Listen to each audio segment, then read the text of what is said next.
Good afternoon. Welcome to the policy meeting of the Phoenix City Council.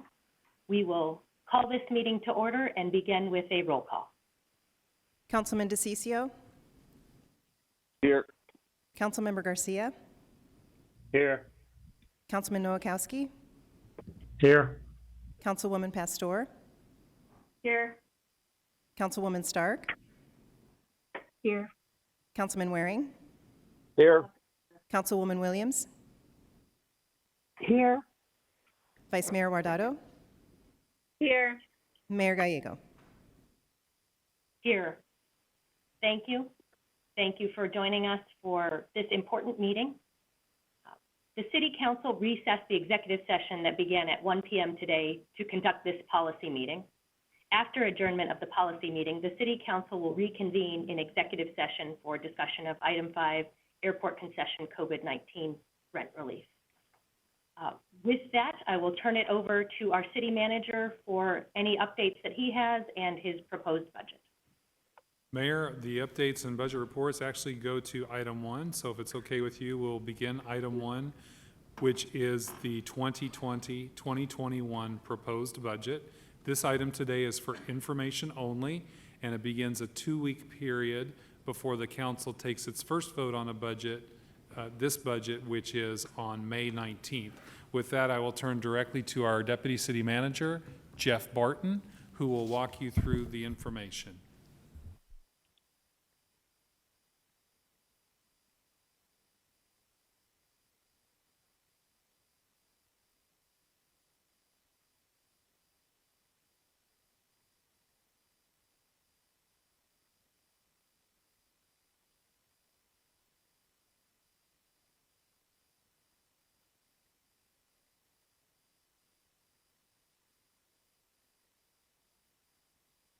Good afternoon, Mayor, members of the council. It's a pleasure to be here this afternoon. I've lost track of time.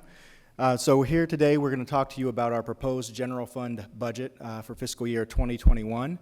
And a lot of this is just really old hat for you because it's essentially the exact same presentation that we went through on April 13th when you approved the revised trial budget. But again, just to put a couple of things into perspective, again, we are to some extent, as you know, flying a little bit blind in terms of where we are financially as it pertains to our sales tax collections. And as a result of that, what we've done is we've developed a very deliberate and methodical process that allows us to take advice of the best information that we have available at the time. We've also wanted to set a budget target that gives us maximum flexibility should the economy get better or worse. It allows us to pivot from either position. We also wanted to make sure that we were in a position so that if any of the federal guidance, which changes from day to day, as you'll hear us talk about in the next presentation, we wanted to make sure that our budget gave us ample opportunity and flexibility from an appropriation standpoint to be able to spend those federal dollars. And finally, the proposed budget that I'm going to walk you through today, as I mentioned earlier, this really does reflect the exact same information that you approved on April 13th in that revised trial budget. So again, first, we were working from the concept of having 4 different scenarios that we walked you through. Again, our low-end deficit was projected at $26 million, and the worst-case scenario for us was at minus 28. And so what we opted to do was try to work with you to develop a budget that allows us to again, work in processes and in stages. So stage 1, you agreed on April 13th to approve $27 million worth of balancing actions. Those actions included increasing our salary savings for vacant positions by essentially $13 million. It also allowed us to transfer proceeds from sale of surplus properties into the general fund of about $6.8 million. We also eliminated a planned increase to our rainy day fund or our contingency fund of $4 million. And we also reduced our non-sworn vehicle replacement budget by $2.2 million. And finally, eliminated a $1 million transfer to our pension stabilization fund. Those things total the $27 million. We also, with your approval, moved $600,000 into Fire 911, specifically to add 8 positions for their regional dispatch center. And those positions include the following. It includes 1 communications supervisor, 2 dispatcher leads, and 5 emergency dispatchers. The other $400,000 that rounds out an additional $1 million in new ads is the Office of Accountability and Transparency, specifically adding 2 positions in the city manager's office to begin work on establishing that group. The director, some admin support staff, and finally, some external legal support, which will be needed to help get that office going, to help them with their written policies, procedures, and all of those things. Any additional funding for that particular endeavor will have to come through in subsequent budget years. And so that is essentially where we left off on April 13th with our revised trial budget. And so when you look at everything all together, and again, as you know, by state statute and city charter, our resources are required to equal our expenditures. We are required to be balanced. And so for next fiscal year, that starts July 1 and ends July 1 of 2020 and ends June 30th of 2021, our resources and expenditures are $1.425 billion in the general fund. Again, as the city manager mentioned, today we are not asking for any action. This is really just for information and discussion. We will come back to you in 2 weeks from today on May 19th with your budget decision. Pending that decision, we then can begin our legal adoption process, which is required by both state statute and city charter. June 3rd and June 17th are the tentative and final adoption process. And then we finalize everything July 1st with our property tax levy adoption. With that, I'd be happy to answer any questions that you may have on the proposed budget for next fiscal year. Thank you, Jeff.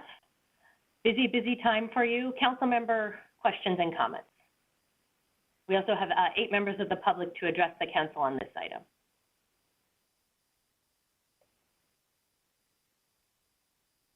All right. I've not heard from any council members wanting to speak before we go to public comments. So we will go to public comments now. Let's start with Jerry Kettlehut. And Jerry will be followed by AJ Marsden.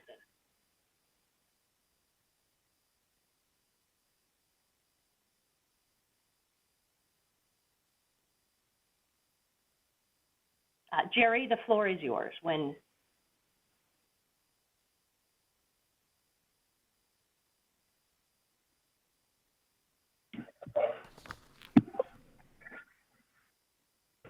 All right, it appears to me that Jerry is still muted. Jerry, you will still have a chance to speak, but let's begin with AJ Marsden. AJ, the floor is yours.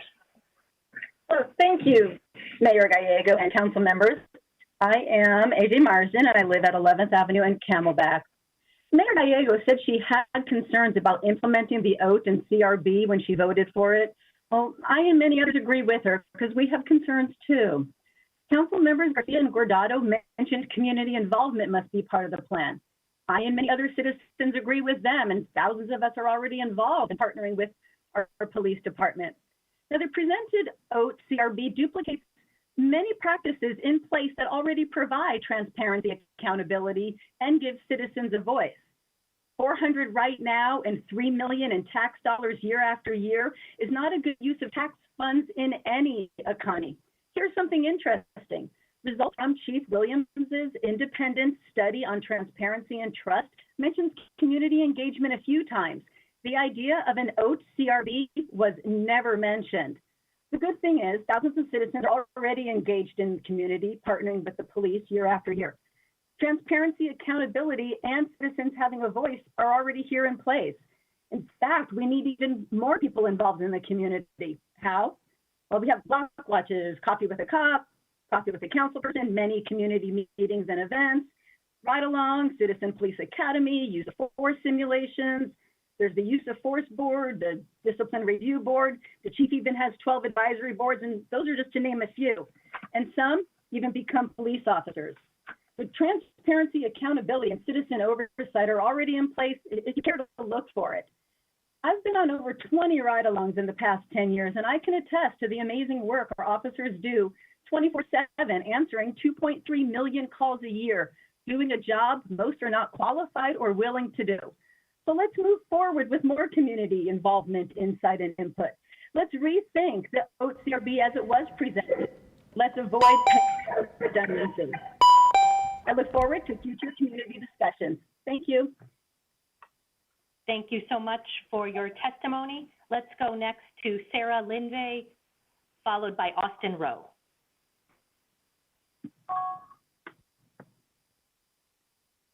Thank you. Hello? Hello, Sarah. Floor is yours. Thank you. Thank you, Mayor Kate Gallego and City Manager Ed Zucker and council members. My name is Sarah Limbe, and I am the recreational therapist at Daring Adventures. I would like to first and foremost thank the City of Phoenix for everything they are currently doing to keep the city and its services safe and secure during this crisis.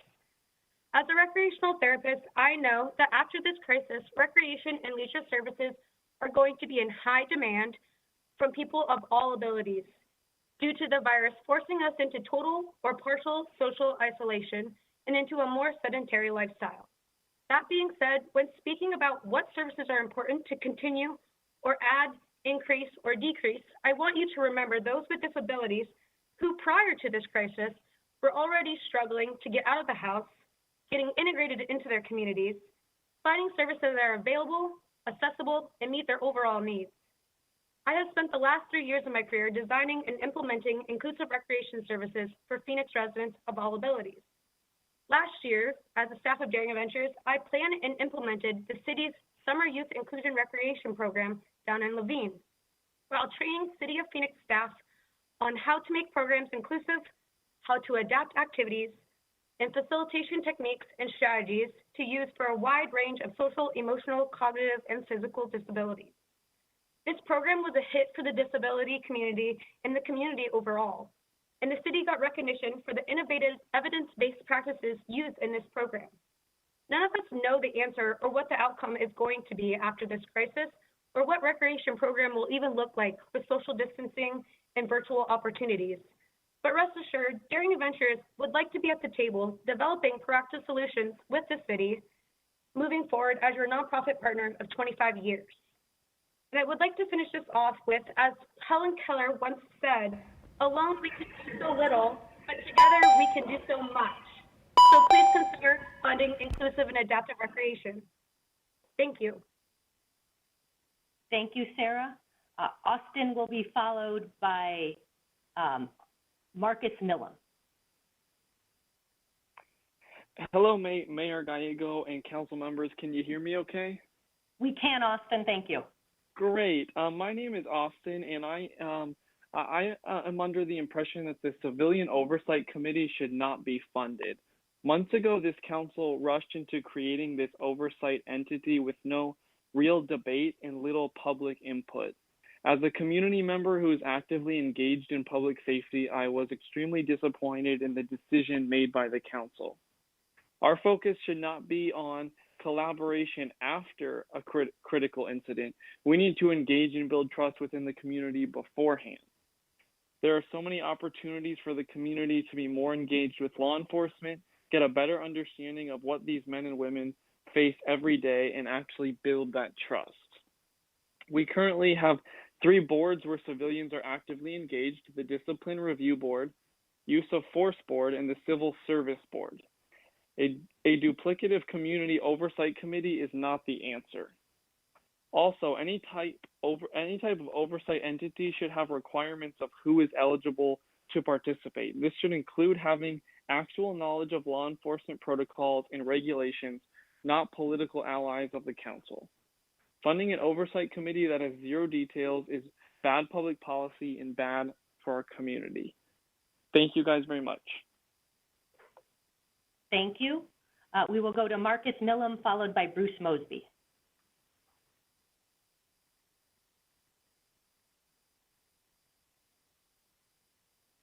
Marcus, if you are with us, the floor is yours.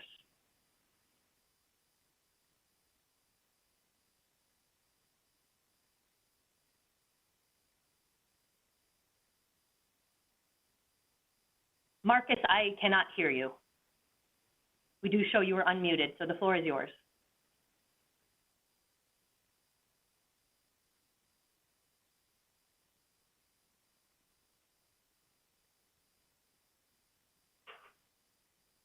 All right, I am not hearing anything from Marcus, so we will then go to Bruce Mosby, and Bruce will be followed by Max Turton-Peterson. Mayor, can you hear me? I can. Go ahead. Thank you. I will comment on item 2. Okay, wonderful. Bruce will comment on item 2. Then we will next go to Max Turton Peterson.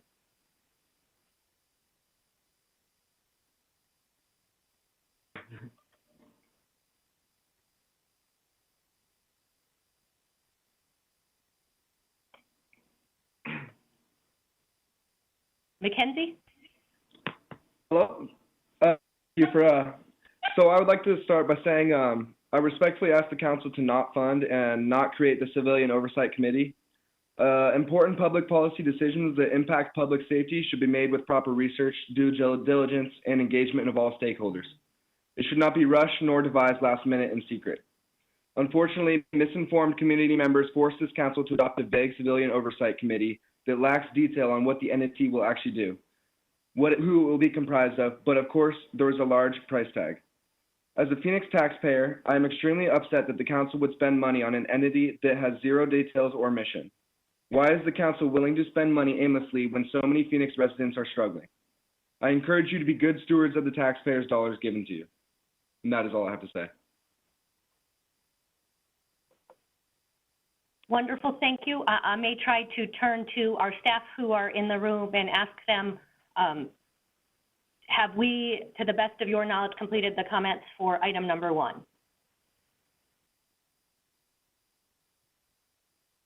Mayor, we believe that Jerry Kettlehut is still on the line. Wonderful. Then can I recognize Jerry Kettlehut of Daring Adventures for testimony on item 1?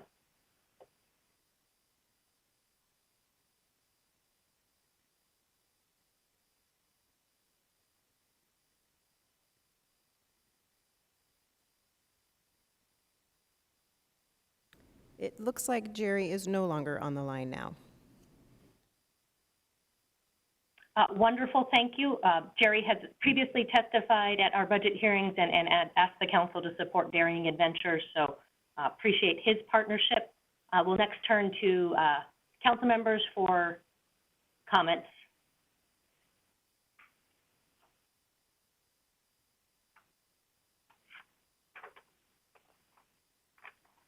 Wonderful, and City Manager, this item is just presented for discussion, is that right?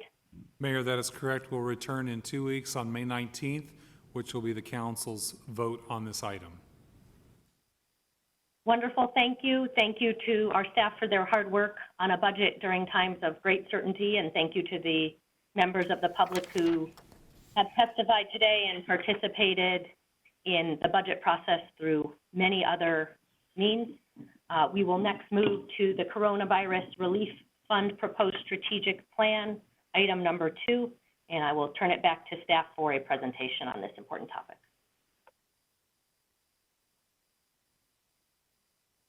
Thank you, Mayor and members of the council. While we're getting the presentation put on the screen, I just wanted to start with a quote from legendary UCLA basketball coach John Wooden. He once said, "You need to be quick, but don't hurry."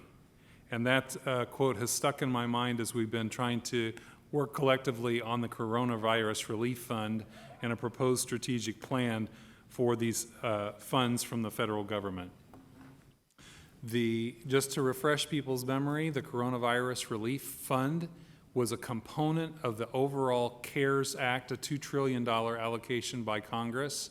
The CRF, as we'll call it, because Coronavirus Relief Fund is too big of a mouthful, was an allocation to all 50 states, plus counties and cities that had over 500,000 in population.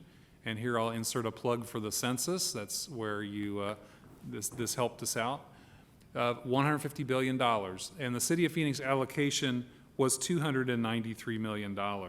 And so our challenge has been to balance what Coach Wooden said, balance our speed with doing diligence and thoughtful allocation of the funds. And that is a challenge because we're trying to respond to community need, protect city resources, and do this all in a quick period of time. And so I apologize, we are just deluging you with great quantities of information. So with that in mind today, I just want to say, well, this is posted for action, but we do have time for you to digest and take care of this item where we don't have to have significant actions today if this needs to wait a week.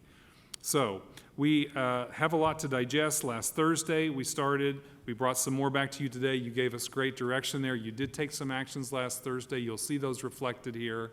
And now we're bringing back a second version of a strategic program in which to consider. Federal guidance is being updated daily. Literally, we got some last night at 6 o'clock as everyone is trying across the country and in the federal government to figure out what can be done. So, based on our meeting last Thursday, staff has been hard at work refining estimates, diving into some details and areas that you identify as a priority. So we are going to start with an overview of federal guidance and suggested guiding principles. Then we'll talk about the overarching plan with some proposed allocations at a high level, and then breaking it down into 3 areas. And within those areas, we'll talk about some specific priorities that the council mentioned on Thursday, which includes employee testing, utility assistance for our residents and our businesses, and then a small business assistance component. And so with that holistic view, we want you to get a picture of a possible plan in its entirety. I've suggested some allocation amounts as a start for your discussion, sort of like a trial budget. Some of these areas still need details worked out, as you will see. And as I noted, we have begun more in depth on these 3 items. So that's what we will cover today. I'm going to turn first to Deputy City Manager Jeff Barton, who in addition to the budget has the responsibility for shepherding the CRF program internally inside the organization, and he will walk you through the first component of this presentation. After Jeff will come Milton Dahoney on testing, followed by Karen Peters and Deanna Jonovich on utility assistance, and concluding with Chris Mackey of our Economic Development Department on business assistance. With that, I'll turn it to Jeff. Mayor, members of the council, again, this presentation is building off of what the city manager walked you through last Thursday. And so this is a conceptual framework of how we would lay out, how we would distribute, and how we would process our CRF dollars.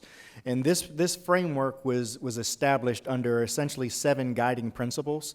Number 1, ensuring that the program that we set up is directly in response to the COVID-19 impacts. We also wanted to ensure, and this is something I take very seriously as a former auditor, that we want to make sure that whatever we lay out, what processes and what programs we serve, that they're in compliance with the guidance provided by the Treasury, such that we can withstand a audit from the Office of Inspector General. We also want to make sure that we do not become too dependent on one-time resources, because that's what these funds are. So we don't want to establish programs and services that then add to our ongoing budgetary shortfalls. We also want to make sure to be nimble. We want to make sure that we use our existing processes to leverage other funds and processes where possible so that we can hit market fast, to Ed's point. We also want to make sure that we try to be as creative as possible to ensure that we are using these funds in ways that preserve city services and potentially to preserve city employees that provide those services that our residents have come to depend on. We also want to ensure that these dollars are allocated in ways that reduce the economic burden that our residents and businesses have felt as a result of this pandemic. And then finally, we want to make sure that some of the things that we're using these dollars on allow us to be much more nimble and efficient into the future. Again, the way businesses respond, the way we're going to respond in the future post-COVID is going to look a lot different than what it did pre-COVID. So want to make sure that we're taking advantage of these funds to be able to do that for us. Now, as the city manager mentioned, the guidance on how we use these funds is changing daily. We got our first little bit of guidance on April 22nd. We got a little bit more last Friday, and we just got a little bit more late last night. But in a nutshell, again, the guidance is being updated daily, but in a nutshell, we know that the CRF dollars can only be used on COVID expenses, so expenses related directly and incurred as a result of COVID. We also know that the costs are not allowed to be used to supplant funds that are already in existing budgets, so it has to be a net new cost. And again, we cannot go retroactively back to the beginning of the fiscal year or beginning of the calendar year. These have to be costs that we've incurred since March 1st up until December 30th of this calendar year. So this slide, again, it should look familiar because the city manager walked you through this last week, but without dollars. So this is our first attempt, or his first attempt, as he mentioned, to present to you a trial, a trial allocation or proposed allocation of how we'd fund the CRF program. So the first bucket or area that we're talking about is the community investment portion. So there's $75 million allocated under this program. Two of these programs you'll hear a bit more about in this presentation, and they're the bold ones. The Business Assistance Program, of which you did take action last week on funding some of that, but Chris Mackey will actually fill out some more details on that program in this very presentation. Also, Deanna Jonovich and staff will talk to you at length about the Utility Assistance Program that we're recommending under this program. Also, walking through briefly a couple other things in this area, distance learning and Wi-Fi access. This would really enable our public housing facilities to be updated with Wi-Fi so that our residents and the children in those facilities could actually participate in distance learning as the schools have now gone that direction.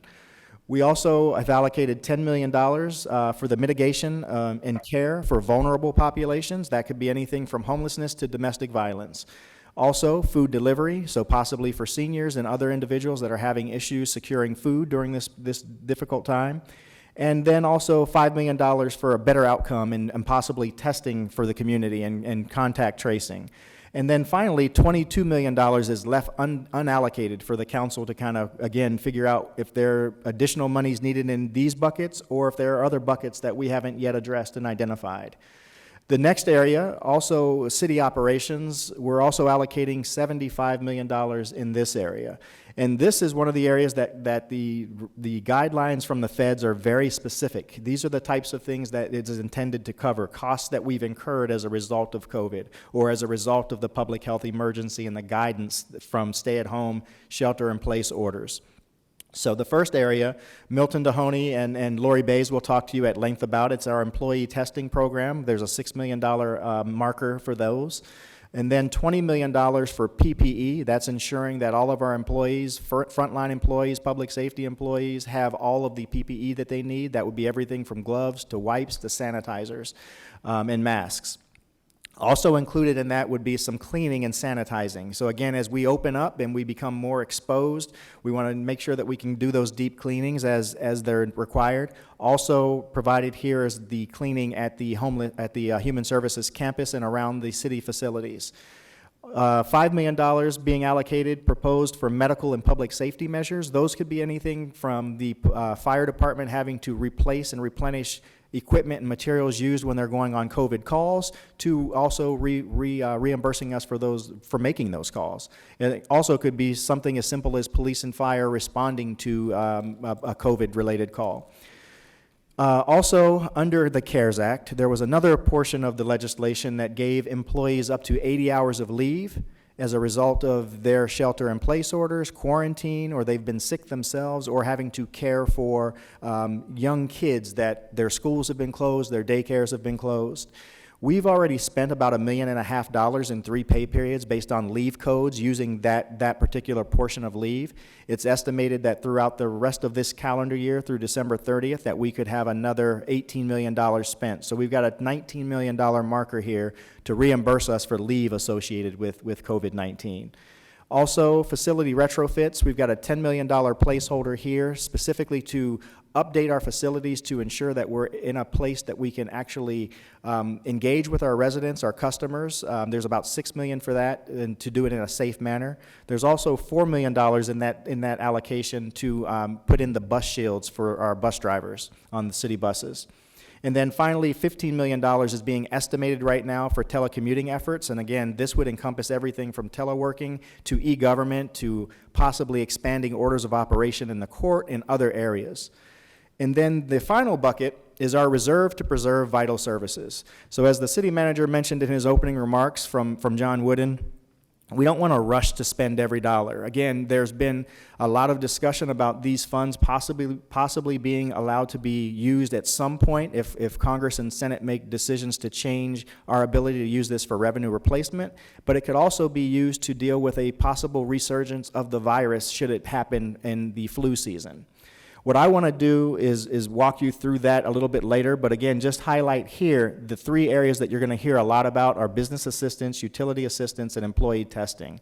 I'm going to talk to you specifically about the reserve to preserve vital services. So why do we want to create a reserve? Again, we are noting that the federal guidance is changing daily, and we know that Congress, the Senate...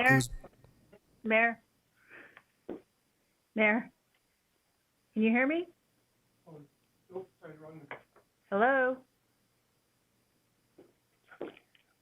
Jeff, can you hear me? Councilwoman Pastor, go ahead. Yes. Jeff, if you go to your other slide, the one that you just, the other one, that one, we don't have a copy of all that. I have your PowerPoint, but it's not, it doesn't tell me all the distant learning, the buckets, I guess, and columns for me to be able to do. So how do I get that? So, because I have some questions, but I just need those buckets. We'll make sure you get that information, Councilwoman Pastor.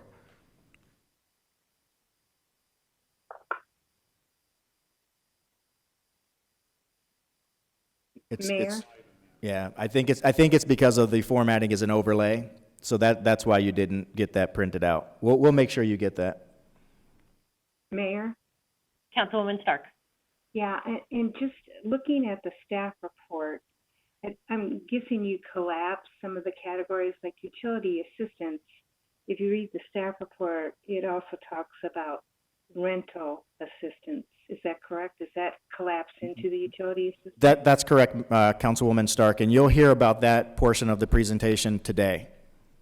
Okay, thank you. Thank you very much. So, thank you, Councilwoman Beck. So again, talking to you about the reserve for a moment, why we want to create a reserve.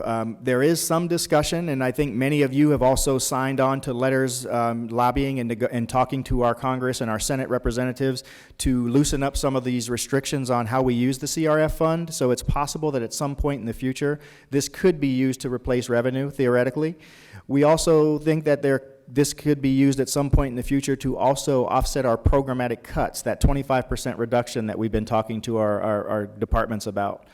And then also, again, I mentioned that there's a discussion, depending upon who you speak about or speak with, there could be a resurgence of the virus come later in the year. We want to make sure that we've got some money set aside to be able to address those issues as well. And then finally, if none of those things happen and if our budget situation improves, then you could, as the council, reassign or reallocate these dollars for other purposes to address those as time permits. So again, this slide, the city manager walked you through this last week. And again, this is in reference to those 4 general fund budget scenarios that we've presented to you over the last couple of months. So ranging from a deficit of 26 million upwards to 128 million. When you look at that, the general fund stands to lose between now and December 30th, revenue of between 48 and 100 million dollars. Our other dedicated sales tax funds, which include our 3 public safety dedicated sales taxes, our Parks and Preserve initiative, our Transportation 2050, our Sports Facilities Fund, and the Convention Center, they also could lose $54 to $98 million between now and December 30. When you total that up, we're looking at a potential revenue loss of between $102 and $198 million through the end of the calendar year. Now, as I mentioned to you earlier, we are still, to some extent, playing around with different models. Data's changing almost on the daily. We continue to work and consult with the University of Arizona. And so we've been working exclusively with Dr. Hammond to update and help us update our econometric model that we use to forecast our individual sales tax categories. And with some data that he just gave us late last week, we were able to update a optimistic, a pessimistic, and a baseline view. And so I want to walk you through those. So when we apply his metrics to our revenues, our revenue categories, our optimistic, or the optimistic view, looks like we could lose revenue of $85 million in the general fund between now and the end of next fiscal year. The baseline projection would be that we would lose $135 million. And then the pessimistic view would be that we would lose upwards of $275 million between now and the end of next fiscal year. When you average that all out, it's about a $164 million potential loss in general fund revenues. So again, how much do we set aside? Again, looking at our pessimistic deficit projection of $128 million, when we compare that to our U of A average revenue loss in our average view of 164, the midpoint, or the area right between those two numbers, is $146 million. And that is very close to the $143 million that we have left over from not allocating into those two other areas. This fund, or these funds, would allow us to, again, preserve very vital services to the community and offset reductions in parks, library, police, neighborhood services, to name a few, when we get to that place in the budget process. And finally, as I mentioned, these funds would also be available for the council to reallocate and reappropriate into other areas should they be necessary as we move forward in the calendar year. With that, I'm going to turn it over to Milton Dahoney, who will now discuss with you the testing portion of our presentation.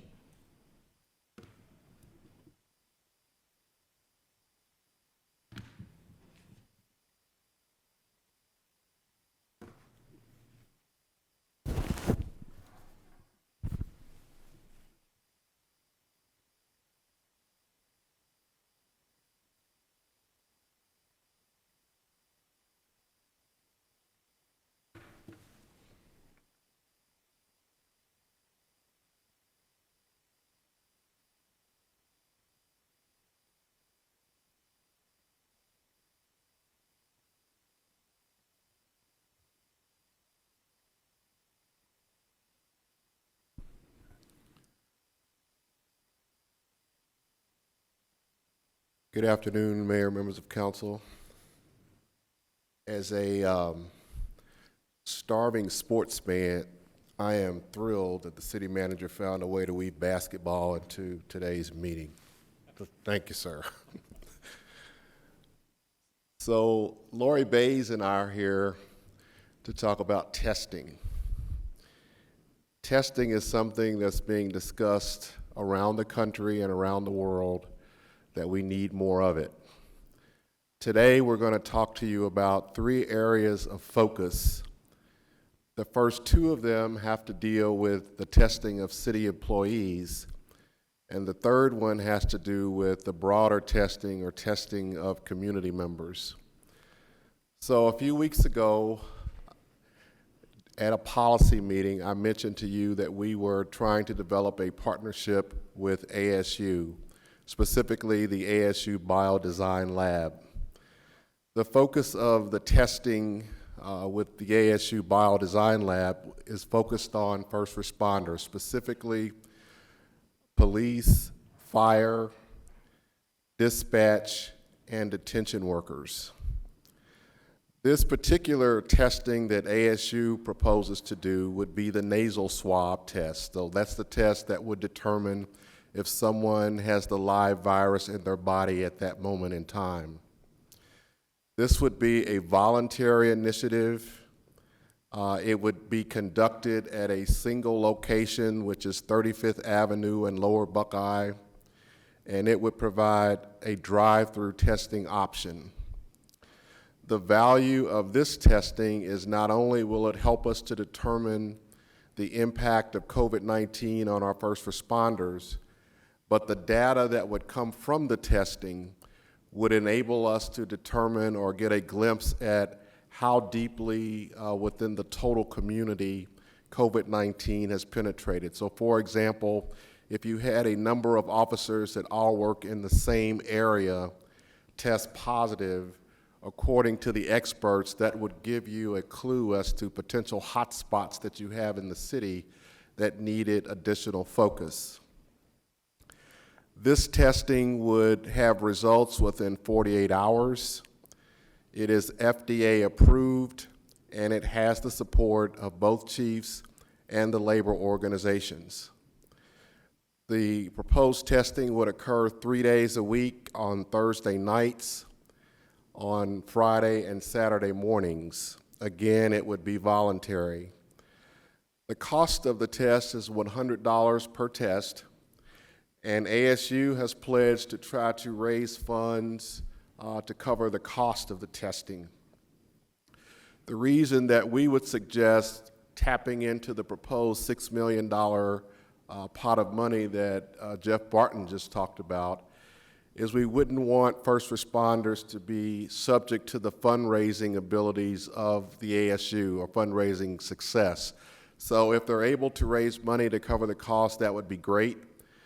But if they didn't, and we have people that want to be tested, we would want to make sure that the test was available to them. In order for this testing to get off the ground, we need to have an approved IGA or intergovernmental agreement between ASU and the city. We have been working through a number of the elements of that agreement. Most of those have been successfully negotiated. We just have a couple more left, and we're hoping to be able to place the agreement for your approval hopefully by next Tuesday. In addition to testing of first responders. Excuse me. This is Councilwoman Pastor. Go ahead, Councilwoman Pastor.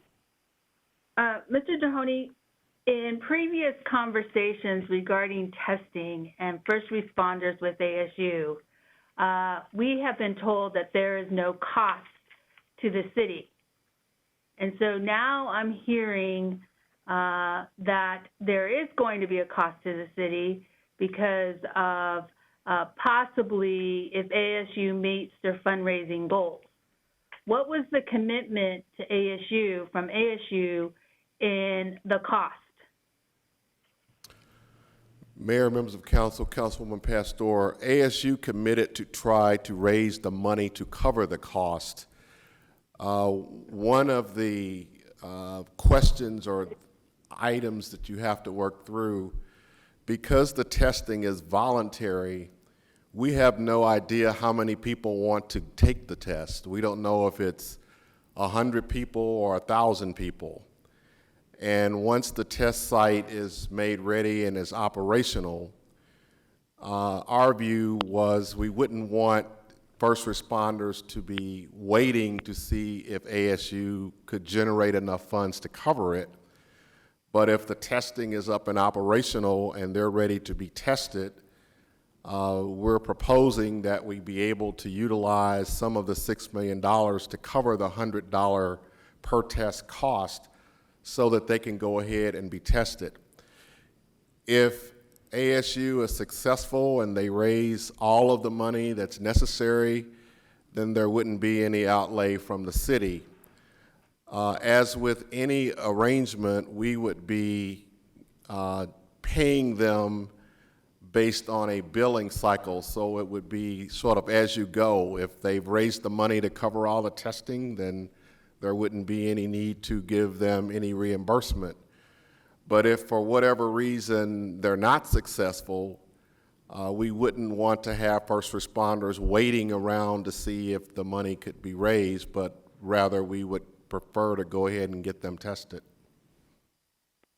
Mr. Dohoney, I guess where I'm frustrated is that there's been presentations saying that they would be the ones, there would be no cost to the city, and that they would be the ones providing the testing. And now what I'm hearing is there might be the possibility of them not meeting that goal. So I actually want to know the dollar amount, what they're supposed to raise. Secondly, I want to know about the data. Where does the data belong to? Who does the data belong to, and where does it go? Because it sounds like we're now paying for this testing, which is fine. I don't have a problem with that. But first responders have been tested. They raised their own money and went and got tested. So I'm just trying to understand. Mayor, members of council, Councilwoman Pastor. So the first responder test that was arranged by the labor organizations, that's not the same test that we're talking about. The antibody test is not what ASU would be doing, at least initially. So they would be doing the nasal swab test to determine if the virus is present within an individual at that point in time. And they're proposing to test weekly to determine the status of the individuals. ASU's commitment to fundraise to cover the cost is still there. They have not backed away from that. In fact, they have already started generating efforts to raise funds. If we were talking about, let's say, a mandatory situation, which is not advisable, but if we were talking about that, you would know exactly how many people there are that's going to be tested. Because it's voluntary, we don't know that. And we don't know how quickly people will want to get tested. So if, for example, in the first month of this drive-through testing, there's a large number of people that want to go through, and ASU's raised money to cover 75% of that's great. They're still in an ongoing way trying to generate money. The only point we're trying to introduce today is that we wouldn't want first responders waiting to see if they generate the money. We would want to be able to go ahead and cover the cost and get the testing. It's possible that when we get to the end, they will have raised enough money. With regards to the data, in order to secure a test at the drive-through testing site, each individual will go into a portal. They will make an appointment for when they're going to go. They have to provide a baseline of information just to verify who they are, where they work, something that identifies them. ASU will conduct the test. They will issue some kind of a barcode on a test tube in order to connect it back to the person.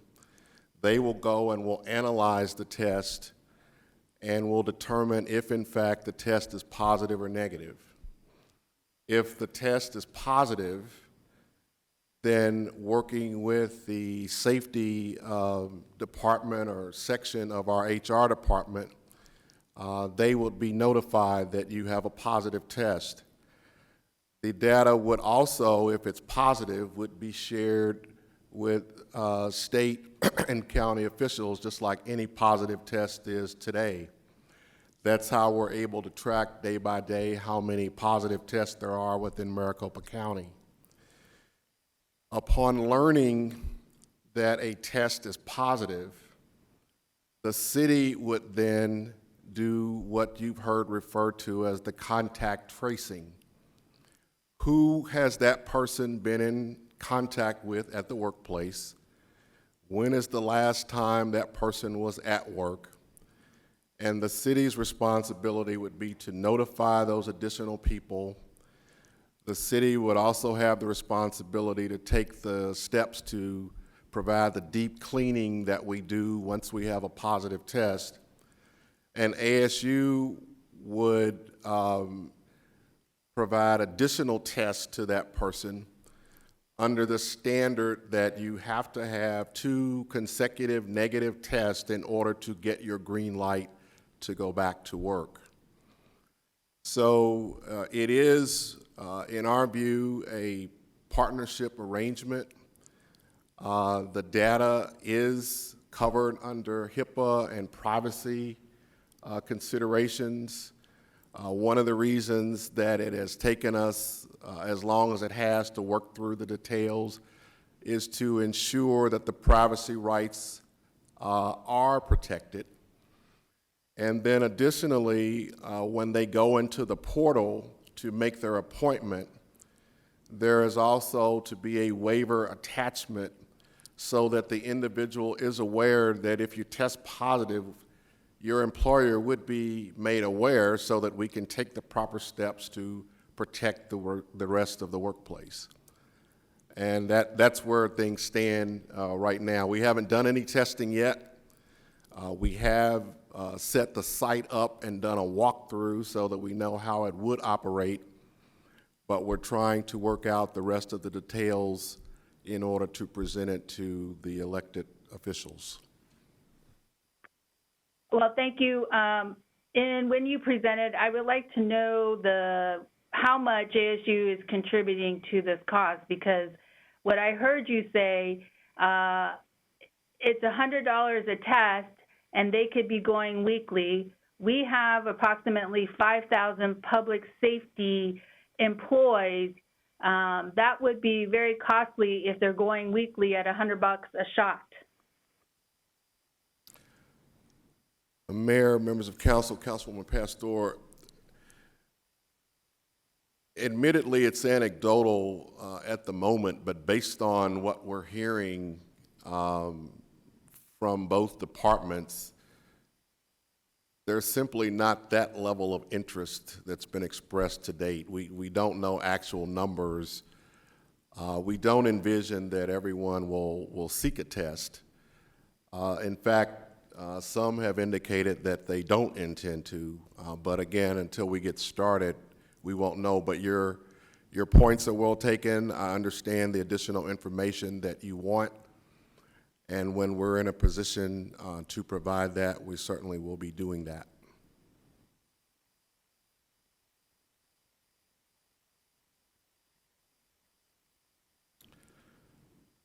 In addition to the focus of first responders, there's also been a desire expressed by members of council for there to be testing opportunities for the rest of city government. And so Lori Bays will now talk about a testing focus for other city employees with Banner Health. Thank you, Milton.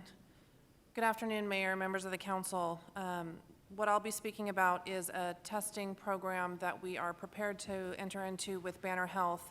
The first phase of this testing program is focused on the active or live virus testing, which is the nasal swab testing for non-public safety employees. Employee participation in this project would be completely voluntary. All non-public safety employees would be eligible, including both full and part-time employees, whether or not they are currently on one of our city health plans. And employees would not need to meet any testing criteria, so basically anyone who wants to get a test will be able to get a test. Employees would call the Banner call center to schedule a testing appointment. They'd be given a day and time to be tested at the Arizona Fairgrounds drive-through testing site, which is already up and running. Testing would be available Monday through Saturday from 9 a.m. to 5 p.m., and results would be provided within 2 to 5 days.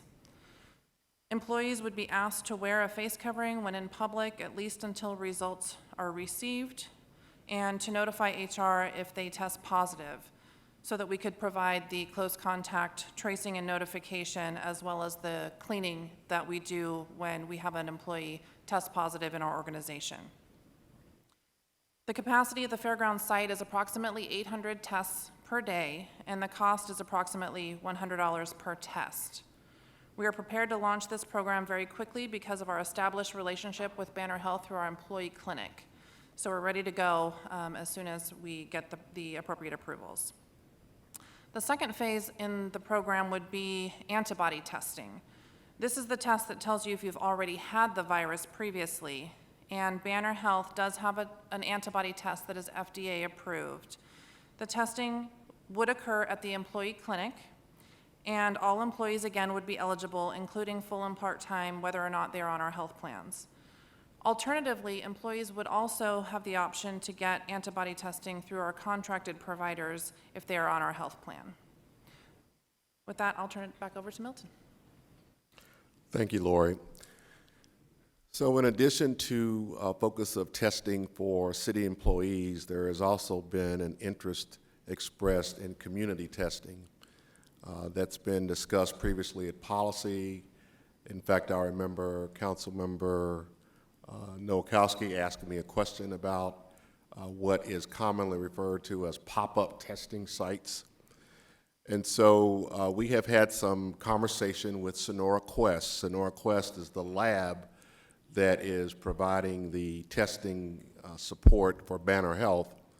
And Sonora Quest is interested in finding potential locations around the city where pop-up testing sites could be set up. So in communicating with officials from Sonora Quest, we started thinking about are there any potential city facilities that may be able to be used to serve as a pop-up testing site? And one of the ones that came to mind was Steele Indian School Park. Steele Indian School Park is on a light rail line, it's on a bus line. It has the ability for you to be able to set up a drive-through testing arrangement, which is the yellow that you see on the slide, so that people that are in vehicles would be able to pull in and get tested. Those individuals that may be on public transportation and have a desire to be tested, they would be steered towards the facility that's on the site. It's 4,300 square feet. Sonora Quest, I communicated with them about the possibility of this to see if it's feasible. They believe that it is. The way that their testing would work is a little different than what we've talked about for city employees. So first, let me be clear. The arrangement, if there is one with Sonora Quest, involves simply providing facilities for them to do their testing initiative. We would not be involved in any form or fashion with what happens on the site in terms of the testing. We would not be getting any results back from the testing. This is testing of the general public. We would not be proposing to tap the $6 million pool of funds that the city manager mentioned to cover any of the testing costs. Sonora Quest indicates that the way their pop-up site would work, they would look for people that have a test ordered by a physician. They would be asking individuals for insurance information with the intent of billing the insurance company to cover the cost. There would be no out-of-pocket cost to the individual. If the person does not have insurance, then Sonora Quest would purport to bill either HHS or the Arizona Healthcare Cost Containment System. According to Sonora Quest, both pots or both resource options are available to cover such cost. So again, whether you have insurance or whether you don't, per Sonora Quest, there would be no out-of-pocket cost to the individual. What would happen from this point is continued dialogue with Sonora Quest about logistics, if council's amenable to allowing city facilities to be used for this purpose. And this is a kind of thing where you have to go one site at a time. So if things worked out and this were viable and we were using it, there might be a desire to do an additional pop-up site somewhere else. It wouldn't have to be on a city facility, but we would be certainly willing to work with them to try to see if there is another site that may be viable. Again, trying to find locations that are either right next to or adjacent to public transportation. And with that, that concludes our presentation, and we'll now turn the presentation over to Deanna Jonovich, unless there are questions. Thank you, Milton and Lori. Mayor? Councilwoman Williams. I have a question for Milton. Have you looked at using Metro Center? they're more than willing to help in any way, and that's pretty central in this area. So I would think it's got public transportation, everything you need. I would encourage you to call them. So thank you. Mayor, members of council, Councilmember Williams, to date, we have not looked at that site. We certainly can do that, and we'll follow up should we be able to move forward. Mayor, Thank you, just a quick question. Councilwoman, for that excellent suggestion. Councilman DeCiccio, and then we'll go to Councilman Nowakowski. Oh, just a quick question to Milton. Milton, thanks for all the work you're doing on this. It's impressive. The antibody versus the other test, I get the whole idea of testing per week. You really have to do that. But wouldn't we be better off doing the antibody test first and then weeding out those individuals that have tested positive, then focus on those individuals that are clean or clear, I should say?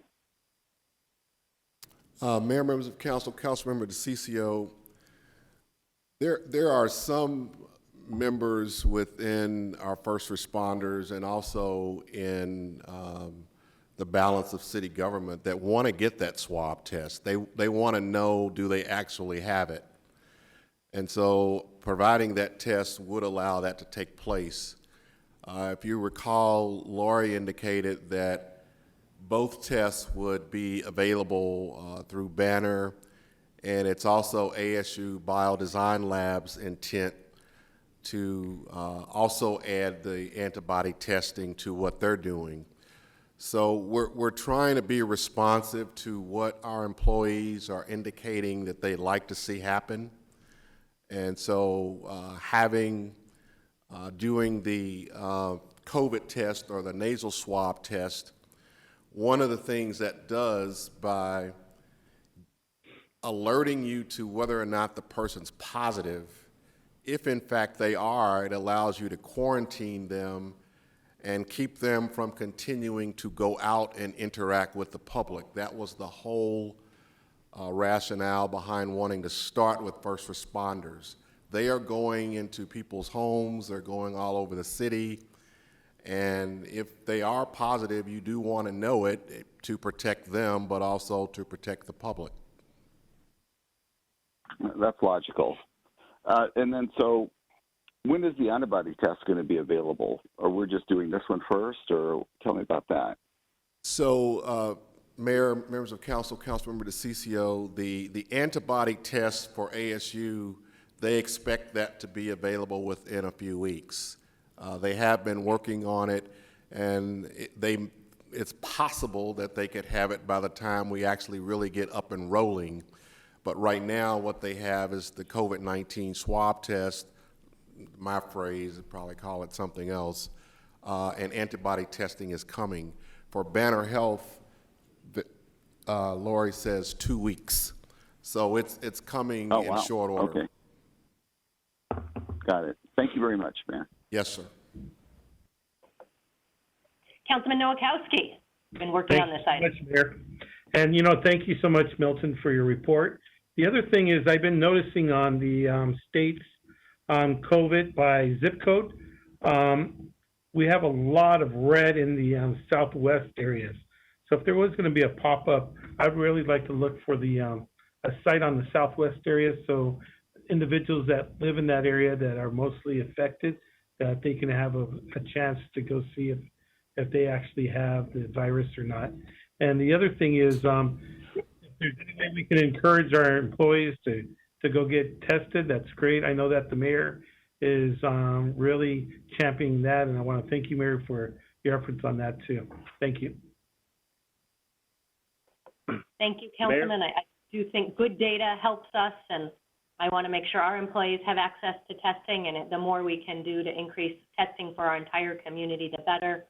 I hear from parents, grandparents, grandchildren who say, please help us get tested. I can't sleep at night without knowing, I have a sick family member and we want to know what it is, or people who can't make good decisions without understanding what it is. And as we look at testing problems or patterns, I do worry that some of our lower-income communities have not had access. So Milton, thank you for finding a testing site that is on our transit system. You should not have to have a car in Phoenix, Arizona to get a COVID-19 test.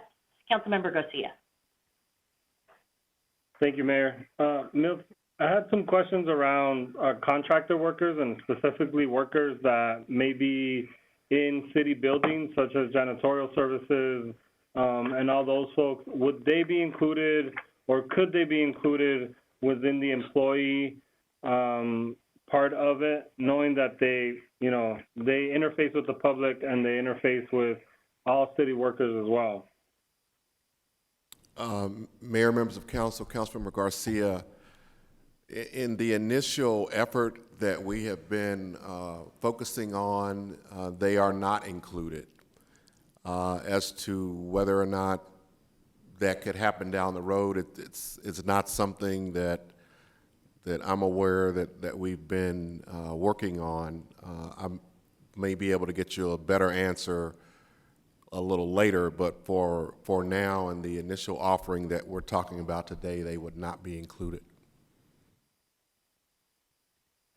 I would appreciate looking into that because I think they both interface with the public and obviously taking care of us, and they're showing face for the city as well. Thank you, Councilmember Milton. Any additional questions on this before we move to the next presentation section? Just a quick one, Mayor. Another quick one. Sorry about that. On the accuracy of the test. I'm sorry? Yeah, just more on the accuracy of the test. Sorry. Go ahead. Mayor? Yeah, I'm sorry. Mayor, sorry about that. I could not hear you at first, but now can. Oh, it's just technology. Just the accuracies of the test, Milton. I don't know if you've got that with you right now, the ASU test and the banner test. Do we have an idea what their accuracy levels are? And if you don't have it right now, Mayor, members of council, more of a curiosity question. Mayor, members of council, Councilmember DeCiccio, the nasal swab test for both Banner and ASU, first, they are FDA approved, and the percentiles that's been talked about relative to the nasal test is in the 90s. Where you've heard conversation around validity or accuracy of the testing usually is focusing on the antibody test, because there are a number of different entities offering those tests, and several of them are not FDA approved. I can't speak to the accuracy of any specific antibody test, but it is something we could go back and try to get a little better or sharper answer on and get back to you. That'll work. Thank you for that.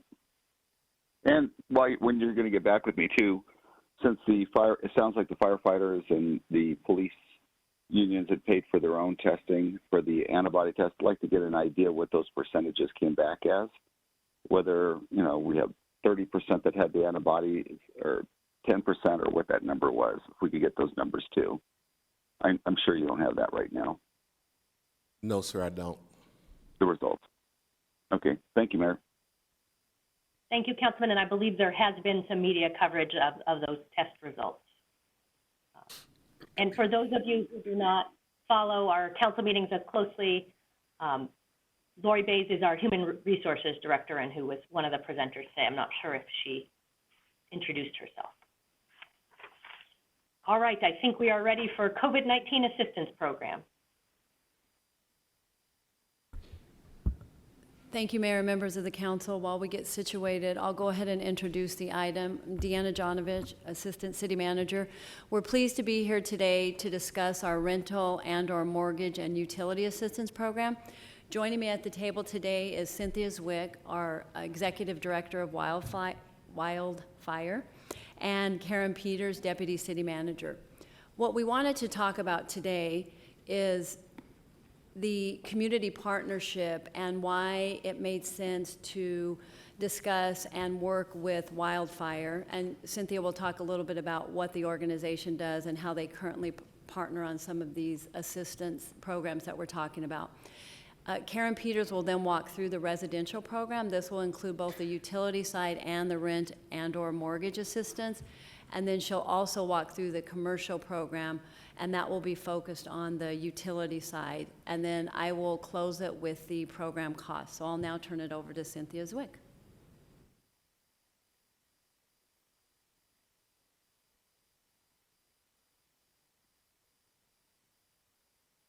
Thank you, Mayor Gallego and members of the council, and thank you, Deanna, for the opportunity to be here. Wildfire is the statewide association for community action agencies, and we are also an organization that works to end poverty in Arizona. We were established in 1967. You may know us by our former name, which was Arizona Community Action Association. We changed that about 2 years ago. We advocate for fair practices. We collaborate on policy issues, and we support community action initiatives here in Arizona.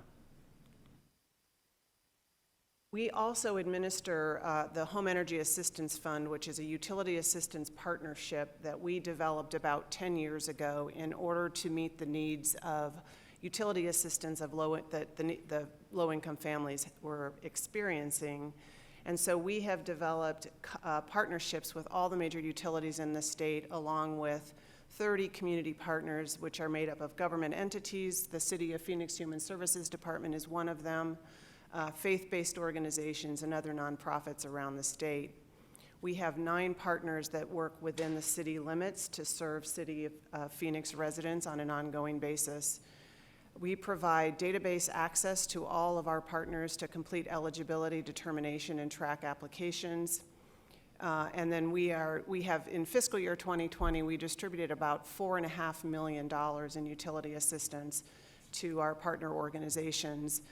That amount is actually increasing as support is increasing throughout the state, and we are working diligently to get that money into the community as quickly as we can. So with that, I will turn it over to Karen.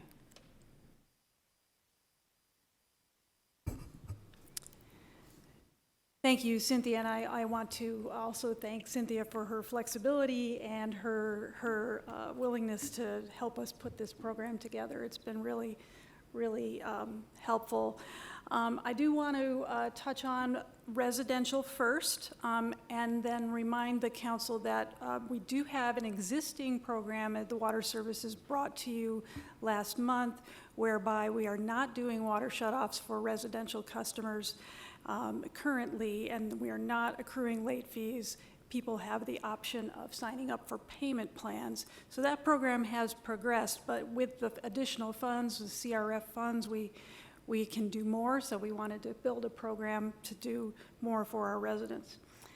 So we looked at building something that would go beyond our city services bill. Of course, the city services bill, as you know, pays for water, wastewater, trash, and recycling, as well as stormwater and a few other things. But we also know, of course, that our residents are paying utilities such as gas and electric, either with APS or SRP, and then, of course, Southwest Gas. We also are looking at the opportunity to provide support to residents for rent or mortgage, and so we did some investigation along those lines. So what we discovered and what we are basing our program on is some numbers that I'll go through very briefly.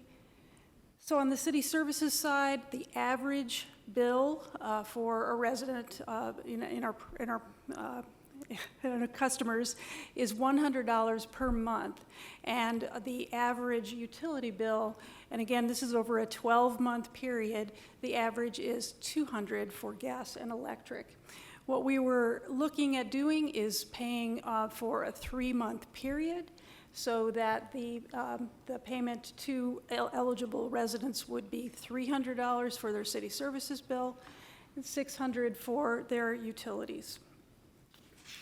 We're also looking at, as I said, rent or mortgage, and did some research in that regard. Census data tells us that the average rent or mortgage payment in our city is $1,100 approximately. So our program assumes a one-time payment of $1,100 toward rent or mortgage.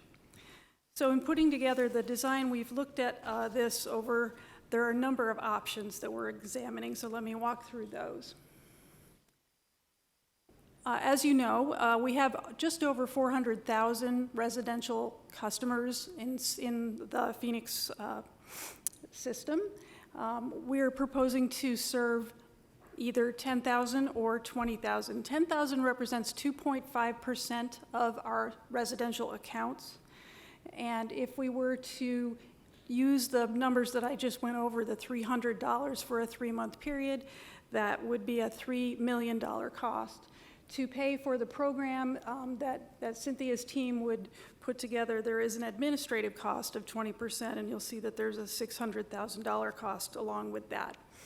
If we are to go with all the utilities, the city service as well as gas and electric, that number, based on the $600 payment, is $9 million with the administrative cost noted below.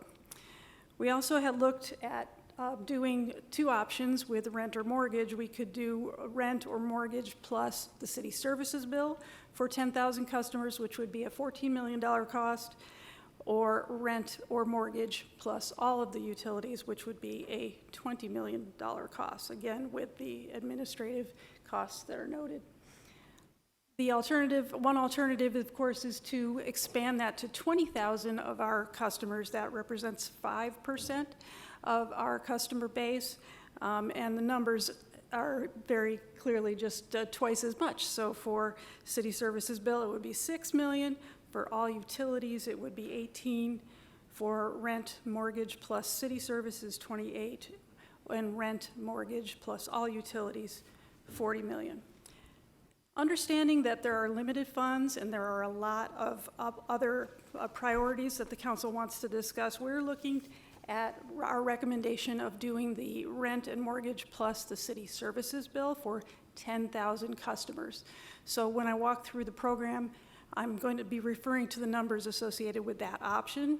Obviously, we can talk about any of the options, but for purposes of illustration, we'll talk about that one. So eligibility would be determined by Cynthia's team and would be based on a number of factors. COVID-19 hardship, this is, of course, what we've been talking about. Either you lose your job or you're unable to work for COVID-related reasons. Must be a City of Phoenix resident. There is federal and state law requirement that there be proof of citizenship. And then, of course, verifying the identity of the applicant. Once eligibility is determined, then Wildfire and their partners would distribute the funds to the city services bill and the landlord or mortgage holder for that eligible applicant. We would reach out first to those customers that are currently enrolled in the water services deferral program. Those are individual residences where they have established a COVID impact and otherwise eligible. And so we would reach out to them first. As of Friday, this past Friday, May 1st, there are 660 households that are currently enrolled in that deferral program. So we would go back to them and explain that there's an opportunity for additional assistance. After we have done that, we would go to our other delinquent customers. There are just over 9,000 of those in total, and reach out to them and explain the opportunity for assistance. And then lastly, reach out to the general public to encourage others who are COVID-19 impacted to do an application for this assistance. And then let's talk a little bit about commercial accounts. We know that there are a lot of businesses, and we'll talk about this some more, that have been impacted by COVID. And so we wanted to put together a program to provide assistance to those as well. For purposes of this discussion, we would be looking at providing support for the city services bill only. Again, that is water and wastewater, as well as stormwater and other services, but you do recall, of course, that we do not provide trash and recycling services to commercial customers. So what we have we're still building this program, but for purposes of discussion, we would suggest a $5 million program. There are just over 40,000 commercial accounts in the city, and it's really difficult for us to know how many would need this assistance and how much assistance they would need. There's wide variability in the amount of water and wastewater service that various commercial accounts use. So we'd really want to open it up first and understand who is in need before we get too far down the road with amounts.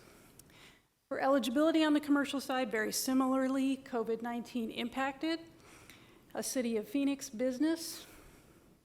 Again, federal and state requirements for proof of citizenship. We would be looking at a W-9 form and evidence that the business is qualified to do business in Arizona at the Arizona Corporation Commission, and verify the identity of the applicant. Once that is determined, we would, as before, distribute the funds to pay the city service bill. Outreach on this program. We would first go to those businesses that our Community and Economic Development Department has already spoken with, that have indicated to them that they need this kind of utility assistance. As you know, Chris Mackey and her team have been doing significant outreach in the business community and have heard directly from businesses that need this kind of support. So we would go to them first, and then after that to the general business community. So with that, I will turn it back to Deanna to talk about program costs. So, Mayor and members of the council, what we are proposing is that we allocate approximately $3,000 to our utility assistance, $3 million, $11 million to our rent and mortgage assistance, and then $5 million to our commercial assistance, in addition to the program administration. And so the total cost of the program is just over $22 million. I did want to show you this slide again to show you the different options if you were looking to change any of the types of services we're recommending and or the number of customers being served. This gives you an idea of what those costs are. And we're happy to answer any questions. Thank you. We'll go Councilwoman Stark, followed by Councilwoman Williams. Thank you. So just a couple questions. I know the state has a program right now where they're giving rental assistance. I think they set aside $5 million, and they've had almost 11,000 requests, but they've only been able to process 100 or so. How are we going to implement this quickly so the people get the service as quickly as possible? Maybe, I don't know if you should answer that. Maybe Wildfire? Yes, Mayor, Councilwoman Stark, members of the council, I'll have Cynthia walk you through the automated system that we're talking about and also the partnership she has with the organizations. Okay, great. Then I have a couple other questions, but thank you. Thank you, Mayor Gallego and Council Member Stark.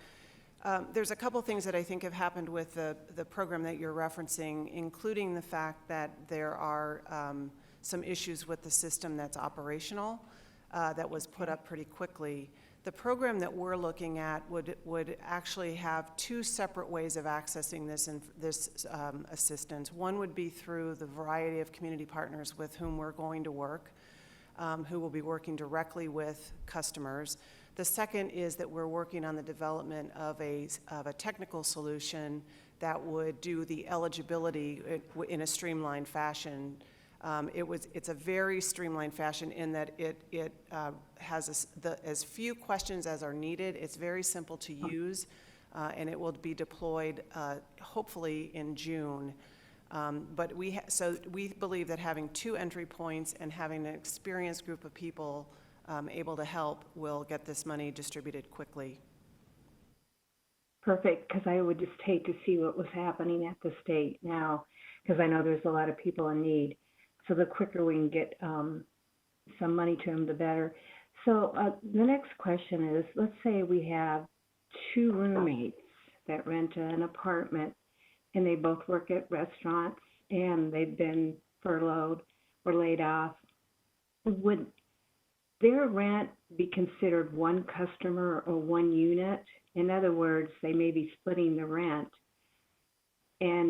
but we're going to cover the $1,100 to help them. I want to see how we're looking at it from a unit or from, roommates, that kind of thing. Have we thought that through?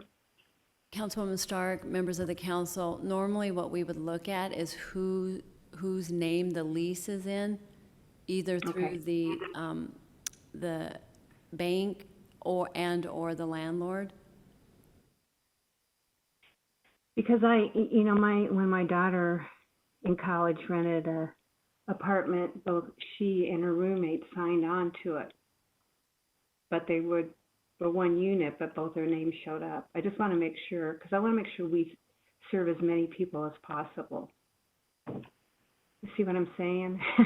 Yes, Councilwoman Stark, members of the council, if you so choose, if both names are on the lease and they're paying separate rents to the landlord and or to the bank, you could take two separate applications, as I'm looking at Cynthia here. Okay. I know there's going to be these strange little quirks, and I know you guys are probably working on it. So as far as utilities for the businesses, have we thought about looking at rents, or is that in the next category that Chris is going to talk about? Rent assistant for the small businesses. Mayor, members of the council, Councilwoman Stark, we have not looked at commercial rents or mortgage at this time. We can look at that. We'd need to get some data to understand what the range would be for that so that we could bring you back those numbers. And Mayor, Councilwoman Stark, and members of the council, in Ms. Mackey's presentation, she will be discussing the grant assistance, and rent would be an eligible cost in that particular program. Okay. This is such a complicated problem, and there's just so many needs out there. I would like us to look at ways to help small businesses, especially with their rents, on top of what maybe Chris is doing, but I'll wait until Chris's presentation. So thank you. Those are my questions. Thank you, Councilwoman Williams. I have to learn how to unmute. They are checking for eligibility, and I take it Wildfire's doing this for us? That's the administrative fee? That's correct. Is that correct? That's correct. Okay. And I recently had an email from someone who's in that business, and they said, cut the red tape, have them present something from landlords showing that they're behind in their rent and, that it's current, so that you don't have to do a long-term research project on it. And I thought, well, that sounds good. And I wondered if that's something you do. At the moment, sorry, Mayor Gallego, Council. No, go ahead. Williams.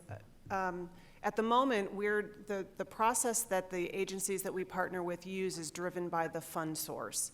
So there are certain criteria that they have to approve and make sure are in place before the assistance is provided. So building the flexibility into your program will allow the program to be administered in a way that is consistent with your goals, except from anything that's required through the federal process. But I think you can create the criteria in a way that it makes it simpler to administer, which we would certainly advocate for. I'm not sure. Well, I misunderstood. I thought you already had that established, and we were just agreeing with what you do now. So it comes back to us to determine the rules, so to speak, on who's eligible, what the criteria is, and et cetera, et cetera. Mayor, Councilwoman Williams, members of the council, in the current programs that community action agencies administer for utilities and rent, there is very specific eligibility criteria, which is much more extensive than what's required under the CARES funding.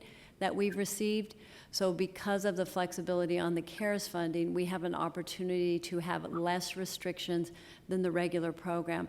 For example, in most of the regular community action programs, it's income eligible based, and this is not an income eligible based program.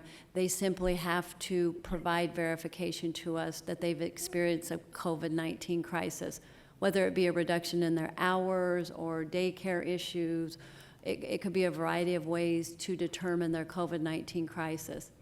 We do also have to prove that they're a City of Phoenix resident and citizenship and their identity. Aside from that, there is not any other stipulations that we are putting on this program at this time.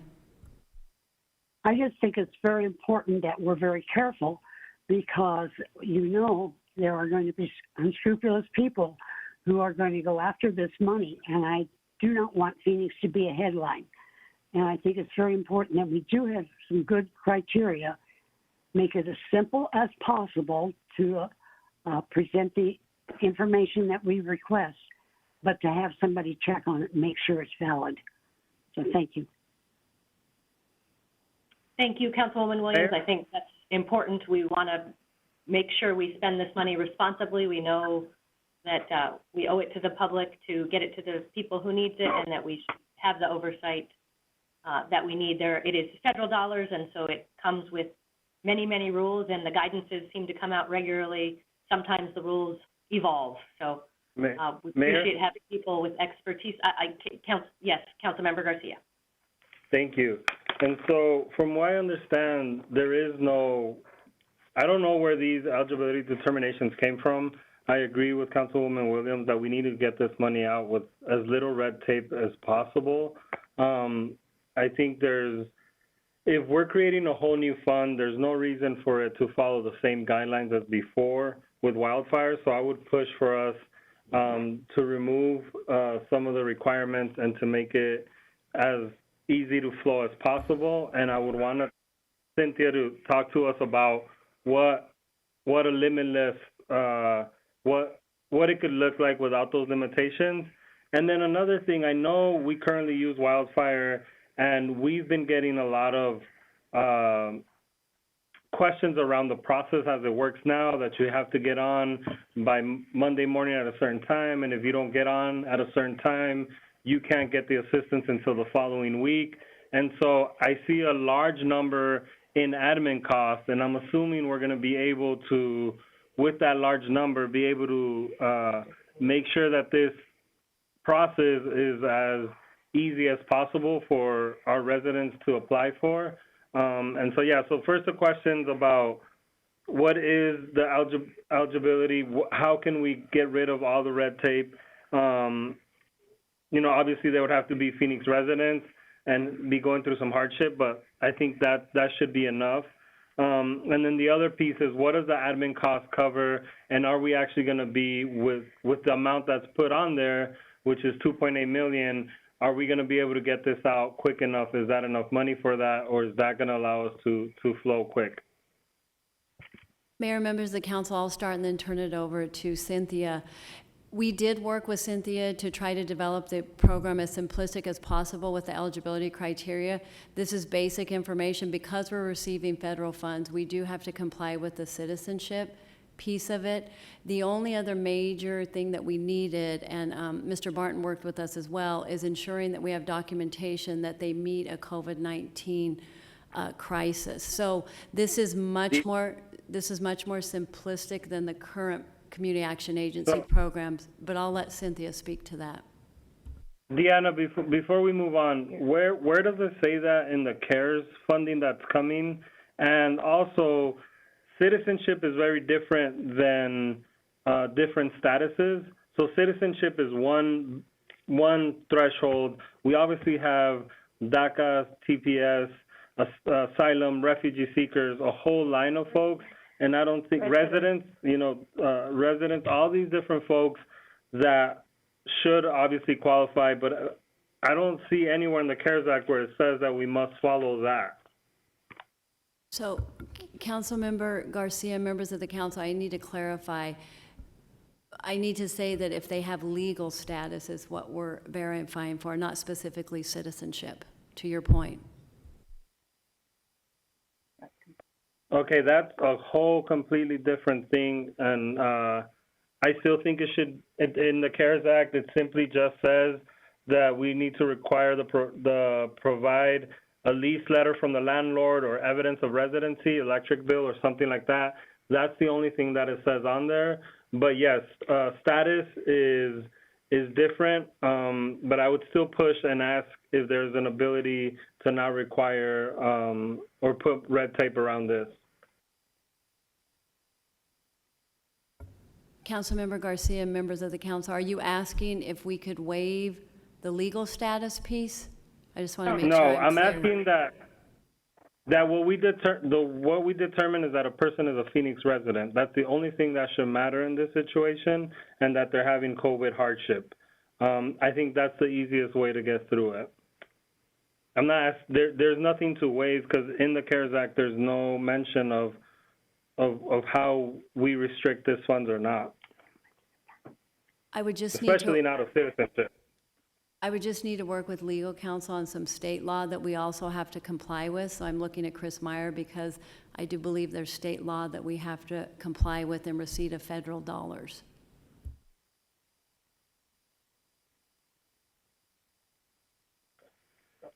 Okay. Mayor and council member, yes, I have had this discussion with my staff. My understanding is that both the state and federal require that, but I've asked them to take another look based on what you've just said. Let me get. Mayor, this is Councilwoman Pastor. Wonderful. Councilmember Garcia, were you done? I was still waiting for Cynthia's answers to some of the process questions, but I don't know if Councilwoman Pastor, if your question is in relation to the conversation we're having now. So what I would like to know is that a utility bill or electric bill, anything, city water, does that require citizenship? Are you referring to our current community action programs? Because if you are, yes, it does. No, I'm referring if I want to get water, or I'm applying for water, or getting a Southwest gas, do I have to prove I'm a citizen? Mayor Gallego, Councilwoman Pastor, no. My understanding is you don't need to demonstrate. Thank you. Thank you.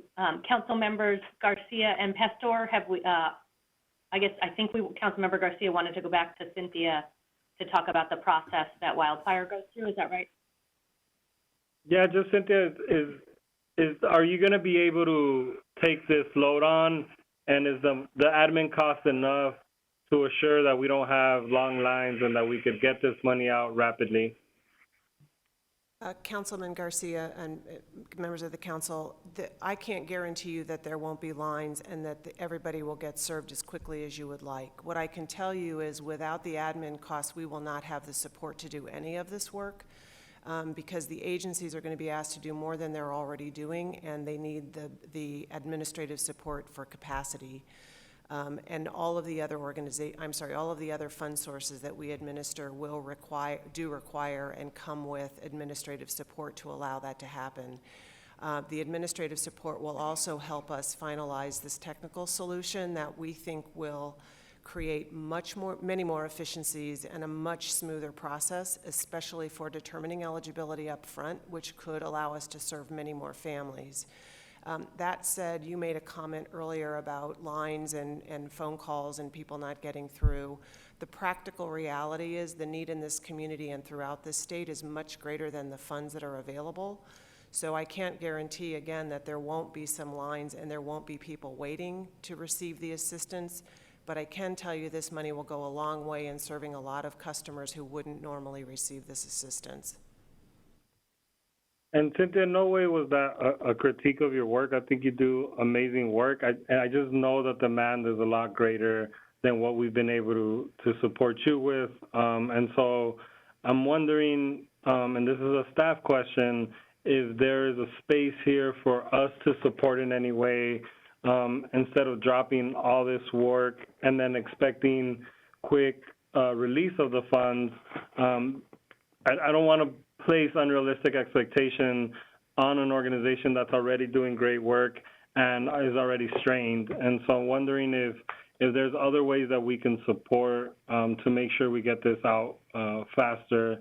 And then the final thought question to Cynthia is just in your expert opinion, as you're seeing people apply for both, are you seeing that folks need rent, mortgage, and all utilities, or do you think rent and mortgage services is where the gap is? And where I'm asking more is, where is the biggest gap? What are folks coming to you asking the most for? Councilman Garcia, members of the council, members of the community right now are struggling with all of these services. What we're seeing right now is there's the request for assistance is focused on rental assistance because there simply hasn't been enough money available for a long time for that program. The other thing that's happened is all of the utilities have temporarily suspended disconnections in the state, so there is no immediate threat to people being disconnected from their electric or gas service, so it's given people a little bit of breathing room. We fully expect when the moratorium or the suspension ends, we're going to see an influx of people seeking that assistance, but I don't think one or the other will outweigh the other request. I think we're going to see equal numbers of people coming through still seeking rent assistance, rent and mortgage, as well as utility assistance. The one caveat I would add is that on June 1, a summer moratorium on electric disconnections will go back into effect through October 15th.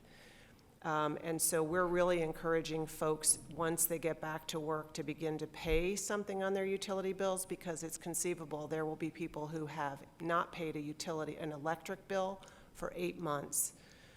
So we will see an upsurge in the request for utility assistance definitely at the end of that period of time.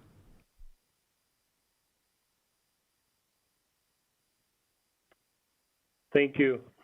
Thank you, council member, and thank you, Cynthia. We appreciate you providing vital aid. The folks at our family service centers and others have said to say thank you for your longtime partnership with people who are facing tough times, and we appreciate you being willing to ramp up in this unprecedented time.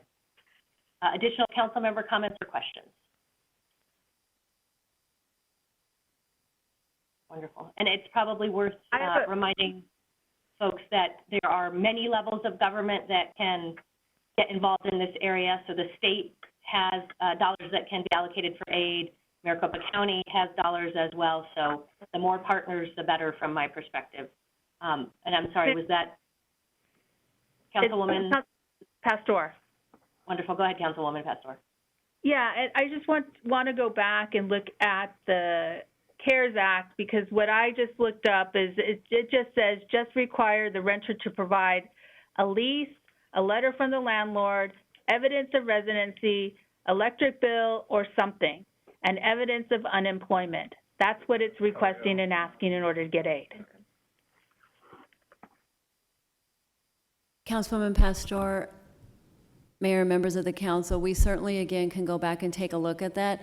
I just need to look to our legal counsel to ensure that that would comply with state law to not require legal status. If that's the case, we will absolutely eliminate that criteria, if the council so chooses.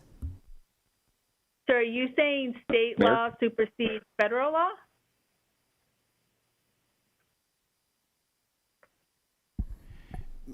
Mayor, Councilwoman Pastor, it's a question of needing to comply both with federal law and state law. I understand the section you're looking at doesn't list that requirement. My understanding, it was because of the federal funds attached, and it may be in a different place, and I'm having staff reconfirm that again.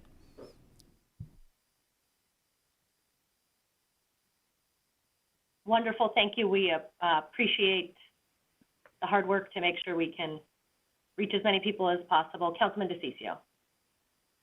Oh, I just want to know when we'll be able to get that information.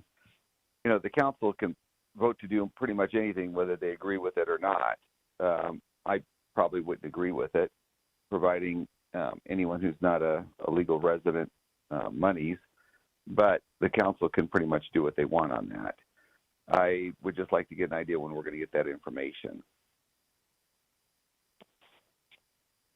Mayor, members of the council, I have them looking for it now. I asked the question before it was asked, so I hope shortly. And Mayor, Councilmember Garcia. Yeah, I really think we should, and I forgot to say this at the end, I really think we should jump up to the next box of do rent, mortgage, and all utilities. And I know we don't have endless money, but I do think it's important that we do this right. And since we're doing quotes and we started with the basketball quote, I saw Mother Teresa one right now is if you can't feed 100 people, you should feed one. And so I think if we're limited to what we can do, we should just get it done and make it happen fast and make sure we at least feed whoever we can feed. And so I would push for us to go with the full rent, mortgage, and all utilities. Thank you, Councilwoman Stark. So I was trying to follow what you're saying, Councilman Garcia, the 20 million or the 40 million?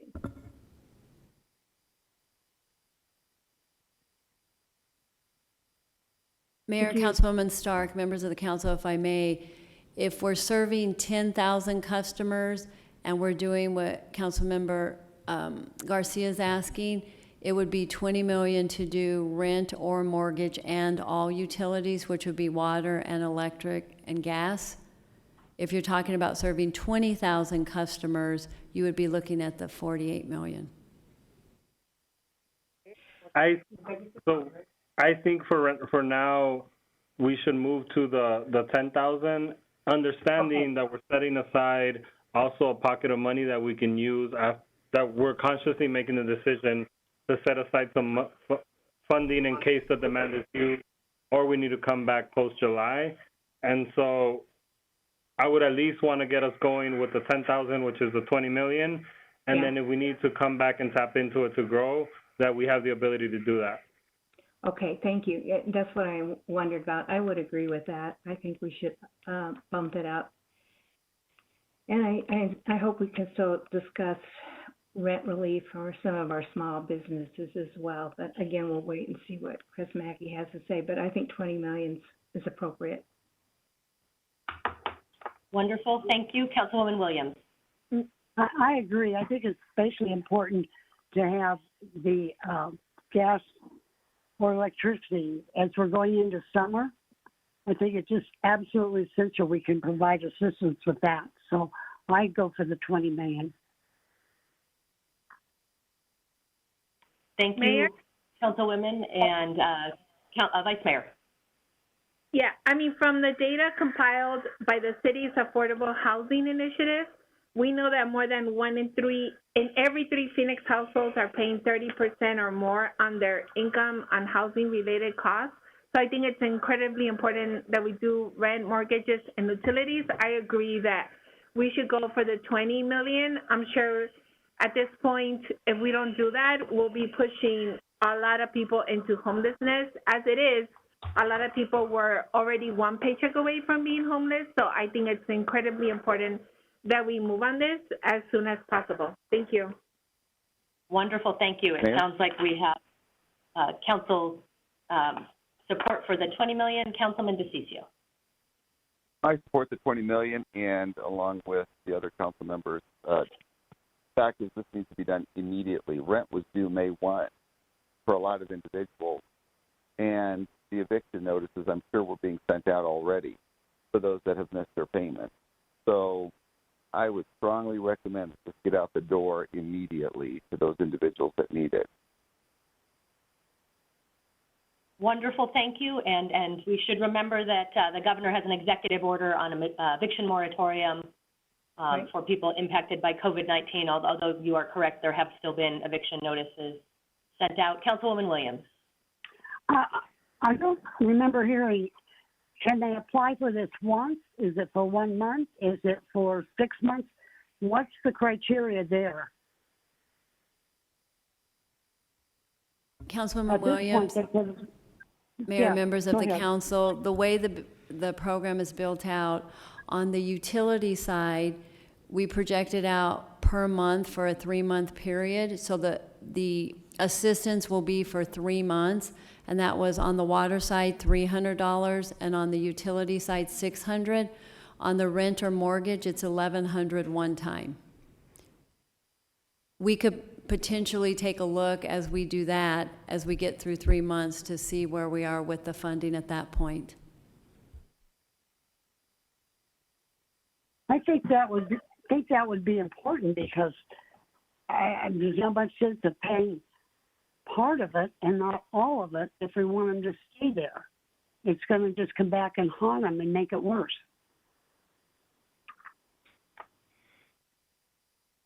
Thank you, Councilwoman. And Councilwoman Stark led us into our next section, which is small business relief. So thank you to Cynthia for your partnership and being willing to step up yet again. And I'll turn it back to Deanna. Thank you, Mayor, and members of the council. If I may, really quickly, with the city manager here, we wanted to just ensure when we say quickly, we are targeting June 1st to start getting the money out the door, either through the automated system and/or working with the partners directly.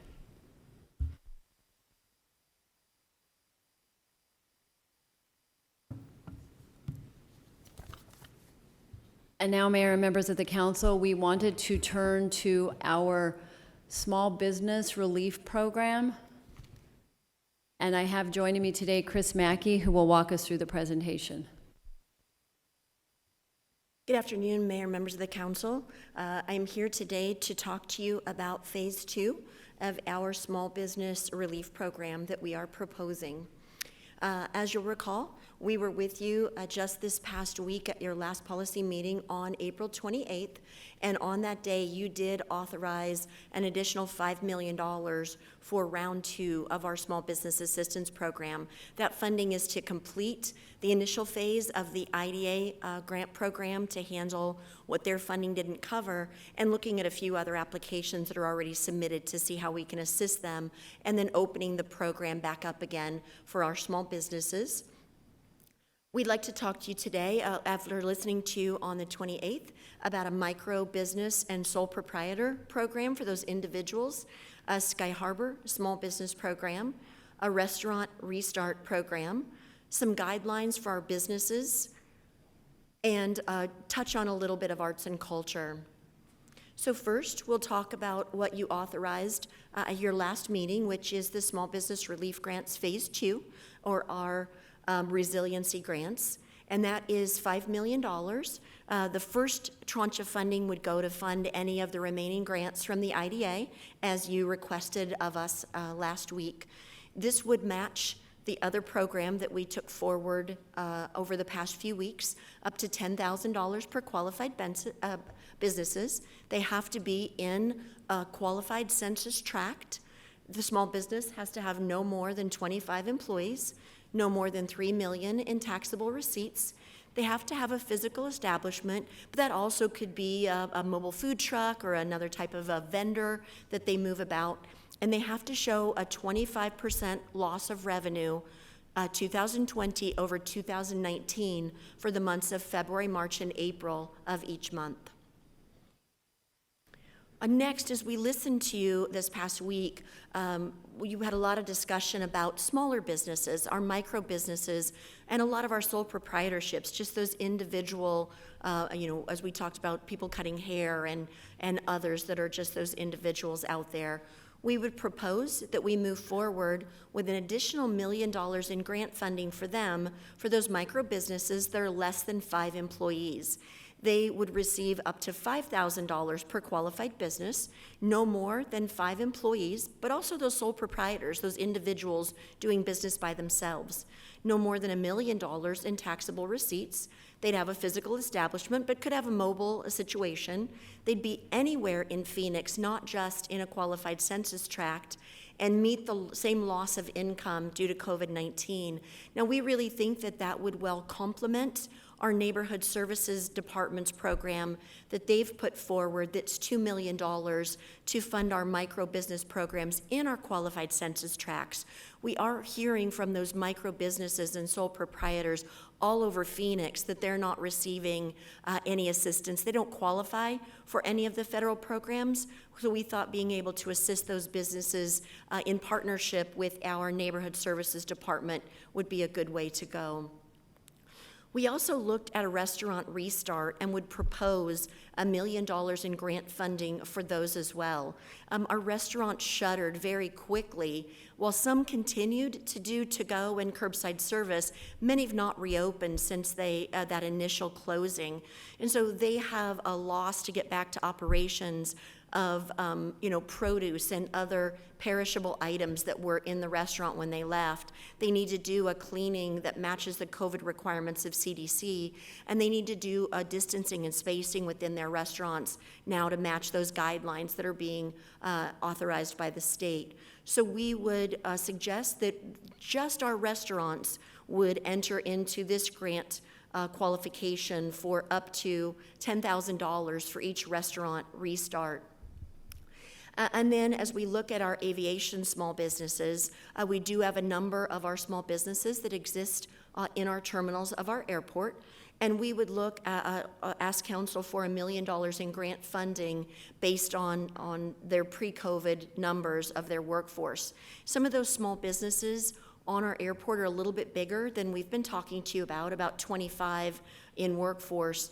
They go up to as many as 50 in their workforce, so we'd suggest 50 or less with no more than $6.5 million in taxable receipts. They'd have to have a physical establishment at Sky Harbor and have that same loss of income due to COVID-19 that we've talked about with other businesses.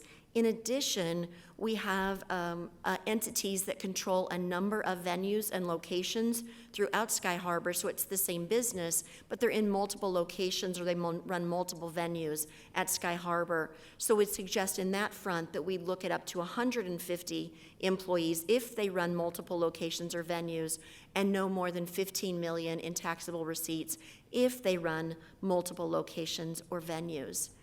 And then I've been on a number of webinars and calls with you during the past 2 weeks with your businesses, and they've got lots of questions that we don't necessarily have the answers to immediately. And so what we would ask is that we have up to $100,000 to produce guidelines and expertise to get those questions answered very quickly for our businesses. I can think of one that was just in the last this last Friday, where their question was they're a bar, but they do serve food, and they wondered if they were going to be allowed to open in accordance with the restaurant reopening on the 11th, where the governor has said bars are not allowed to reopen, but they do serve food, so they wondered if they could meet that qualification as well. And being able to find that guideline and expertise for them would be very helpful. So how they reopen their facilities, kind of legal questions that they have of OSHA, staffing-related concerns for the safety of their employees, licenses, as we talked about, whether it's a liquor license or another license that they have to do business in a post-COVID fashion while we get back to normal. So we would suggest we would use this fund to create a how-to manual, post it on our city's website, provide it to all of our business organizations, provide it to our businesses, and keep the document really fluid so we can remain current with all of the new guidelines that are handed down by the state, by the CDC, and by the federal government, so our businesses aren't spending money needlessly, all pursuing the same legal answers with different attorneys, to be able to have them in one location that our businesses can ask the question and we could get it answered for them very quickly. Our next steps would be, at council's direction, would be to make modifications to the Arizona Community Foundation application and website so we could get our grant program open very quickly. As we did in the initial phase, we would partner with our city council offices through your Twitter accounts, through your newsletter outreach, through your community outreach, using our traditional and social media working with our small business organizations, Local First, with our churches and other religious organizations, with our community organizations that work with our small businesses, in our international business organizations to ensure, while we've provided information in both English and Spanish, our international business organizations can provide services to our businesses in multiple languages out there. And then, of course, continuing those direct calls from the city team to our small businesses to ensure that all of our companies know about these resources that council has moved forward to put for Phoenix businesses. So we've heard from council. We want to move very quickly. Our businesses are suffering. We would work quickly to review grants, our grants and move those forward, but also continuing to be very fluid and flexible based on those business needs. So to recap, council has already authorized $5 million to move forward with finalizing the IDA and opening our Small Business Assistance Round 2. $1 million for our micro businesses and sole proprietors, $1 million for our Sky Harbor small businesses, $1 million for our restaurant restarts, and up to $100,000. And remembering that these are kind of approximate in moving forward with our guidelines for small businesses. That totals $8.1 million.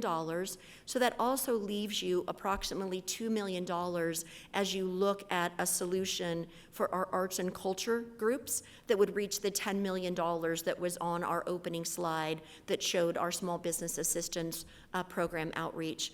And with that, Mayor and Council, I would love to take any questions you might have. Thank you. We'll go to Councilwoman Stark. Thank you. So, Chris, let's talk a little bit about micro business. So, proprietors. I'm going to take my hairdresser as an example. So she rents a chair at a salon. She actually runs her own business. And there's probably a lot of people like that. Would she meet the definition of a micro business or?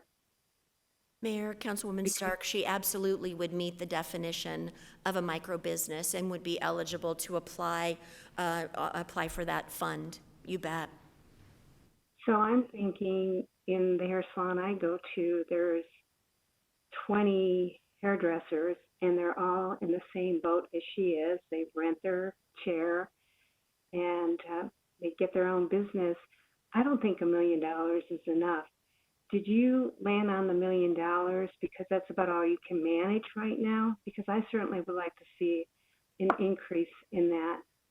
Just thinking about all the hairdressers and stylists. I have a gentleman who owns a karate studio, hasn't had any customers because of the contact issue, and he's suffering as well.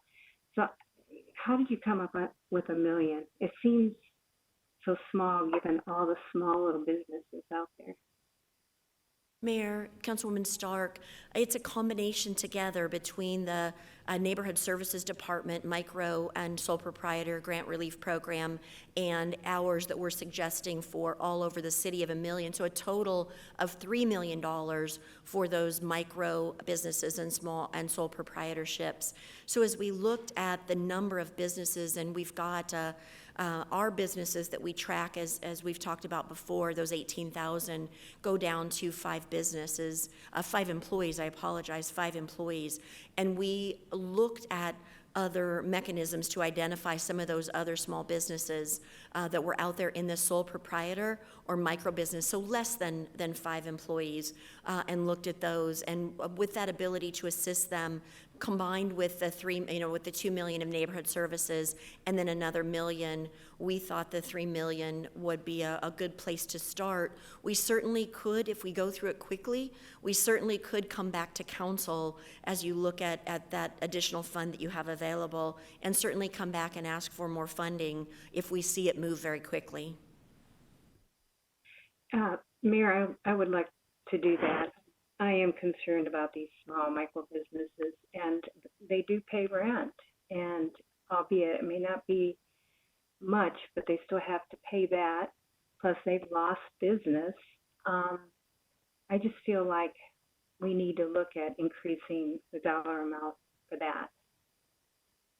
Thank you. Wonderful. Thank you, Councilwoman Stark. I think that makes sense, and I want to support folks like your hairstylist. I know our senior senator found a unique solution to hairstyling challenges, but I'm not sure it's one that will work for all of us. So, Yeah, I'm not going to wear wigs. Councilmember Garcia. Thank you.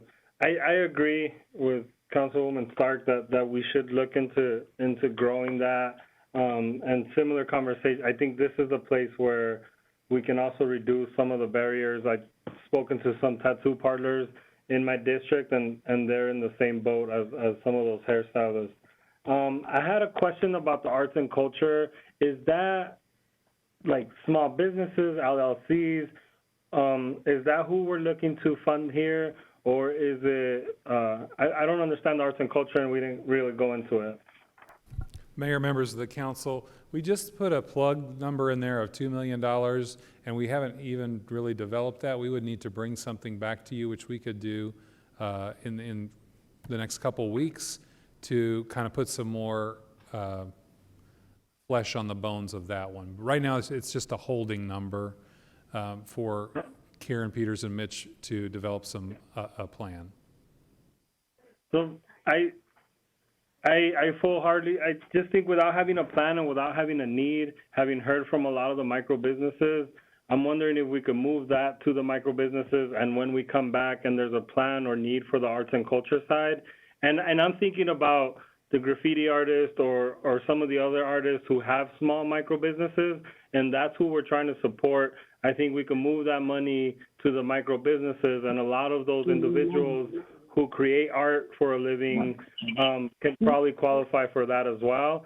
And if that's who we're looking to take care of, I think we just do that in the micro business sole proprietor and figure out a way to outreach to the arts and culture community to support those folks. Thank you, Council Member. I think that makes sense for our artists who are businesses.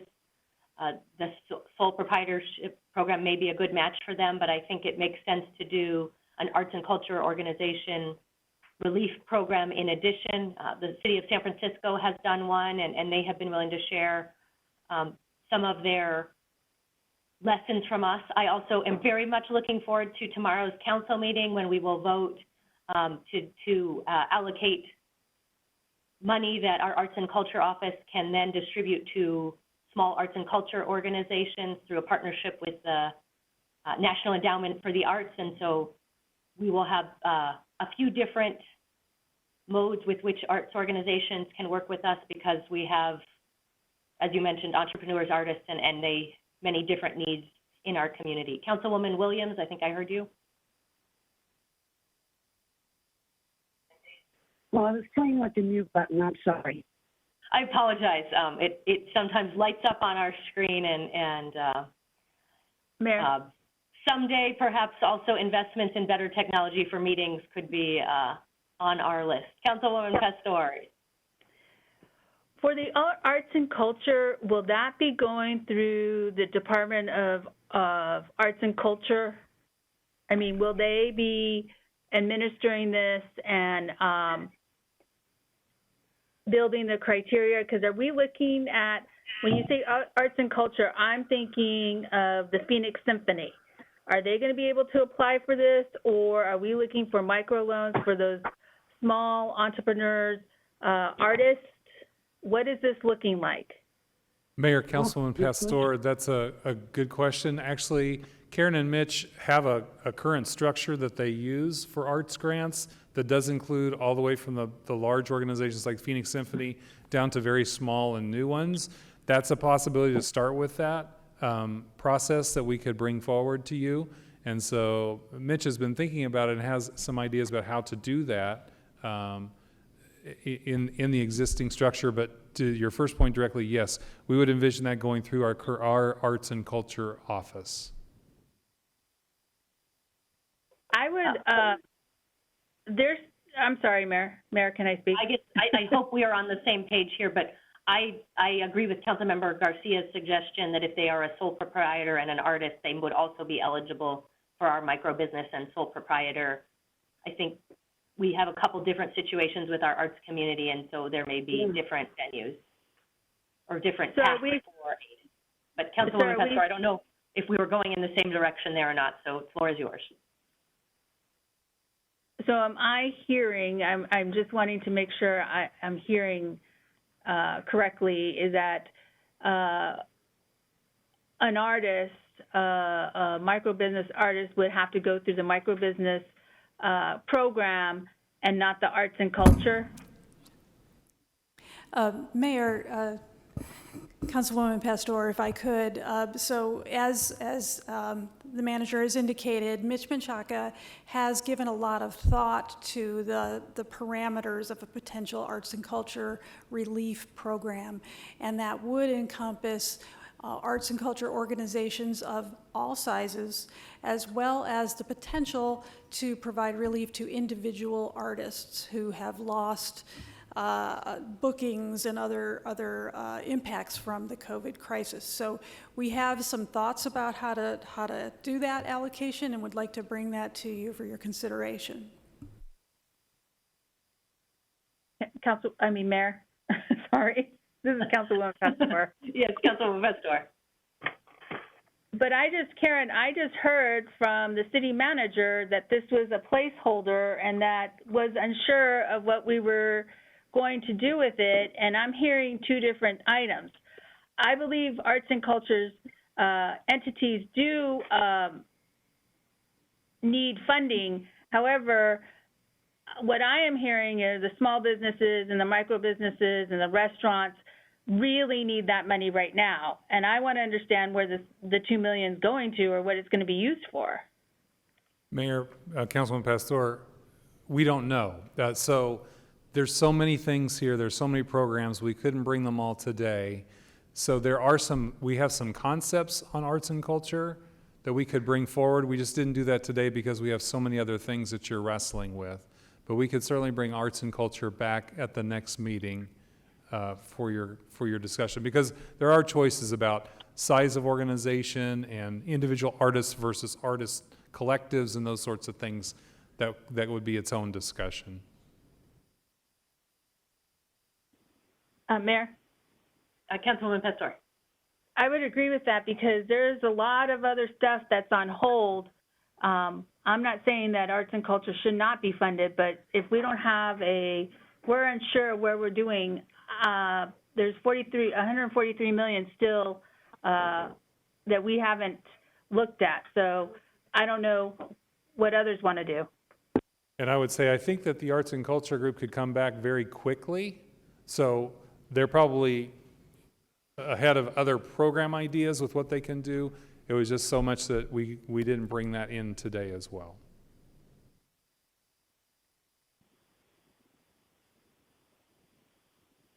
Mayor? Councilmember Garcia.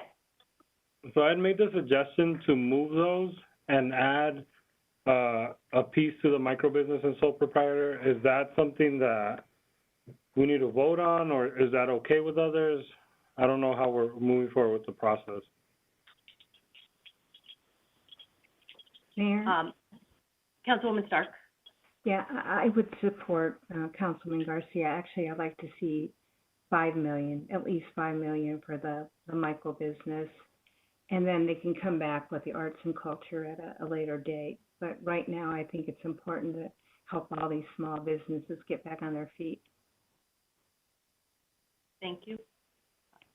Councilwoman Williams.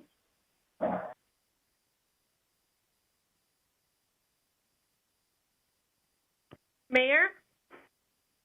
I'm not sure if Councilwoman Williams wanted to speak. Would you, if you do not want, I thought she wanted to speak and then unmuted. So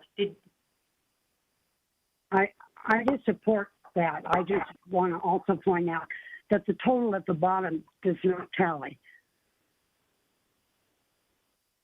Mayor, Councilwoman Williams.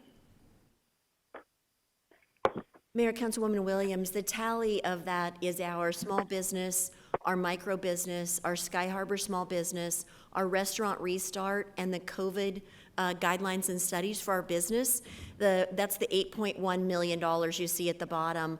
The $2 million of the arts and culture was just I apologize, was just a holding place to be able to show that you would still have that fund moving forward. So the tally is the economic development component, the 5 boxes, and not the additional arts and culture box. I apologize for that confusion.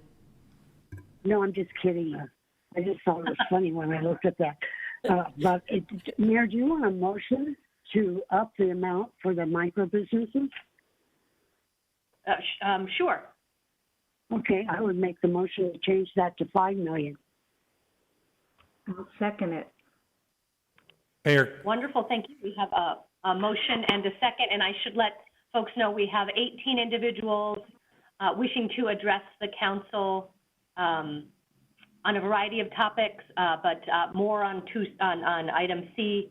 So we had many, I guess the majority did not have a specific item, but to the extent that people identified an item, it was 2C. And we will go shortly to the phone to hear from the members of the public who want to address us on this item. And just so you are prepared, we will start with Regina Nixon, but we still have some additional council member comments, which I will continue. And I'm sorry, I heard a voice, but could you say again? Mayor, that was me, the city manager. I just wanted to clarify, make sure I'm really clear. So the motion, which would be in order, would be to take that 1 million and move it to 5 million. So there's currently 2 million in CDBG for micro enterprise. I just want to be clear that the intent is that there be 5 million in CARES money plus the 2 million in CDBG. Councilwoman, to the maker of the motion and the second, just to clarify that. That's my motion. I agree.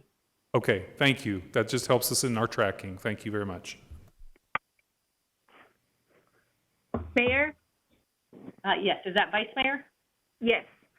Go ahead. So I just wanted to clarify, so the small business assistance, the motion that we did last week, those 5 million, that money is going to IDA, correct? To finish off helping the small businesses that we weren't able to help with the last pot of money that we put out there? Mayor, Vice Mayor Guardado, some of the money would be going through the IDA to finish that last pot of grants, as you highlighted last week. It would be going to finish that last pot of grant funding. The balance of the funding that we don't need to finish the last pot of IDA, the thought is we would just still stand up the same grant program with the Arizona Community Foundation, but it would be a direct relationship with the City of Phoenix and the Arizona Community Foundation, and finishing up the role that we had with the IDA and wrapping those grants up. So it would be a combination of those two. I mean, I don't believe that that's what the motion said. I believe that we were putting all the money in IDA and that we would continue working with them just because they had the structure set up. That's what I thought we were doing. Mayor, Vice Mayor Guardado, staff's happy to follow whatever council's direction of that motion was. Mayor? Councilwoman Pastor? I guess Vice Mayor, are you done? Yes. Yes, I'm done. Councilwoman Pastor. So, Chris, the motion last week was to direct the $5 million to IDA, and we took a vote on that. If we need to add additional dollars to a small business assistance round 2, then we can do that, and we can do that and put it in an Arizona Community Foundation or where you would like it to go, local first, or where it needs to go. But I think this small business round 2 is a separate conversation. Mayor, Councilwoman Pastor, I apologize for misunderstanding last week. Absolutely, that's the direction we'll move. But just to be clear, this 5 million here is incorporating the council's action last week. So this is 5 million, the 5 million is small business assistance that the council specifically indicated last week, plus these other items for an entire small business program, which is now totaling 5, 10, 11, 12, is now totaling 14.1 million. Okay, so, Mayor, this is Councilwoman Pastor. Please. So the small business assistant, it says round 2, then that should have just said 5 million to IDA, and it shouldn't have been a box. If we needed to add additional monies, we could have, and said we need to additional monies. I understand that we're up to 13, but there's 143 in reserve, and if we see a need now, we need to give it. Mayor, Councilwoman Pastor, the first box on the Small Business Assistance Round 2 was just reminding the council of the last week that happened at the last meeting. We feel very good of the businesses that will be able to help with that first box of Round 2 that the council authorized last week that will go to the IDA and stand up can open up, finish up and then reopen up the Small Business Assistance Program. Should we go through that round of money, we will absolutely be back to the city council talking about additional needs of our businesses. So thank you very much for that. Thank you, Councilwoman Pastor. From my perspective, sorry, go ahead, Councilwoman Pastor. And then the arts and culture, that one's on hold, correct? Mayor, Councilwoman Pastor, that's correct. What I would say to that is that we will bring back to you at the next available meeting a recommended suggestion on how to engage the arts and culture community with our arts and culture administrator. And at this point, we'll target a $2 million number and show you what that program could look like. Okay. From my perspective, I think it makes sense to finish out those applications through the IDA program. But I am grateful to our city employees who have called thousands and thousands of businesses in our community, and I think they have very valuable expertise. So as much as we can have them involved in our small business program, I think that will be valuable and benefit our community. They've learned a lot of lessons, and I think the more CED can be involved in administering small business assistance and micro business assistance. So Mayor, I agree with you on this. This is Councilwoman Pastor, and I agree with you on that. So may I suggest for CED then to come back for round 3 and give a suggestion or an amount that is in addition to the 5 million. And then what role would you suggest they play in round 2?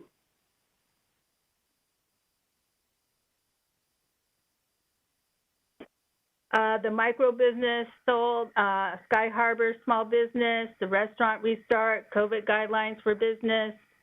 In particular, I'm looking at the box that says round 2, so I'm assuming they'll come around round 3.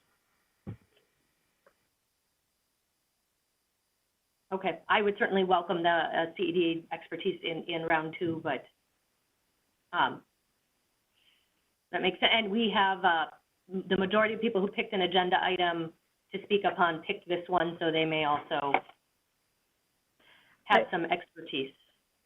Well, thank you, Mayor, but last week we were very clear that 5 million was supposed to go to IDA.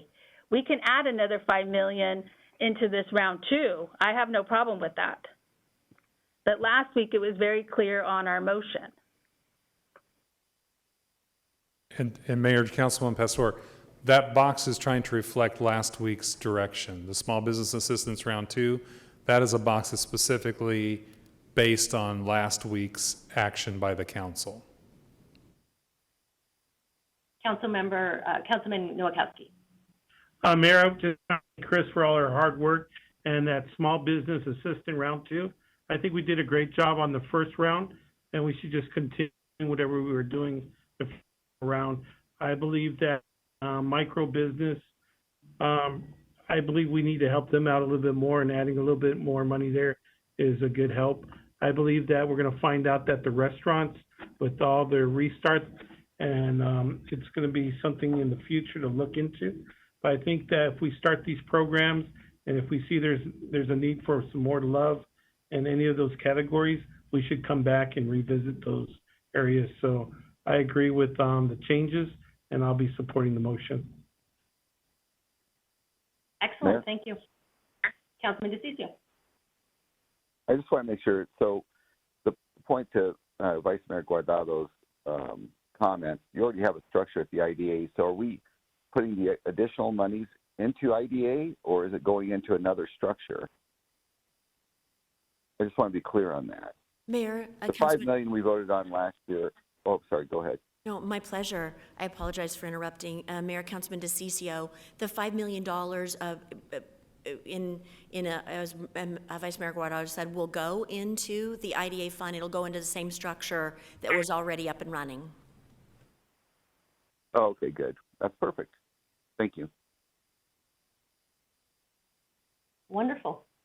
We have about 19 folks to address the council. We'll begin with Regina Nixon, who will be followed by Mukhtar.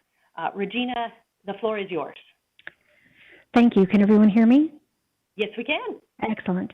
I'd like to thank the council members and Mayor Gallegos. I want to thank the council and the office for their leadership and care and concern it's showing to our community during these tumultuous times. It was so wonderful to hear the arts mentioned last week and then today as an industry in need. And I signed up to speak to have the relief funding for arts on records.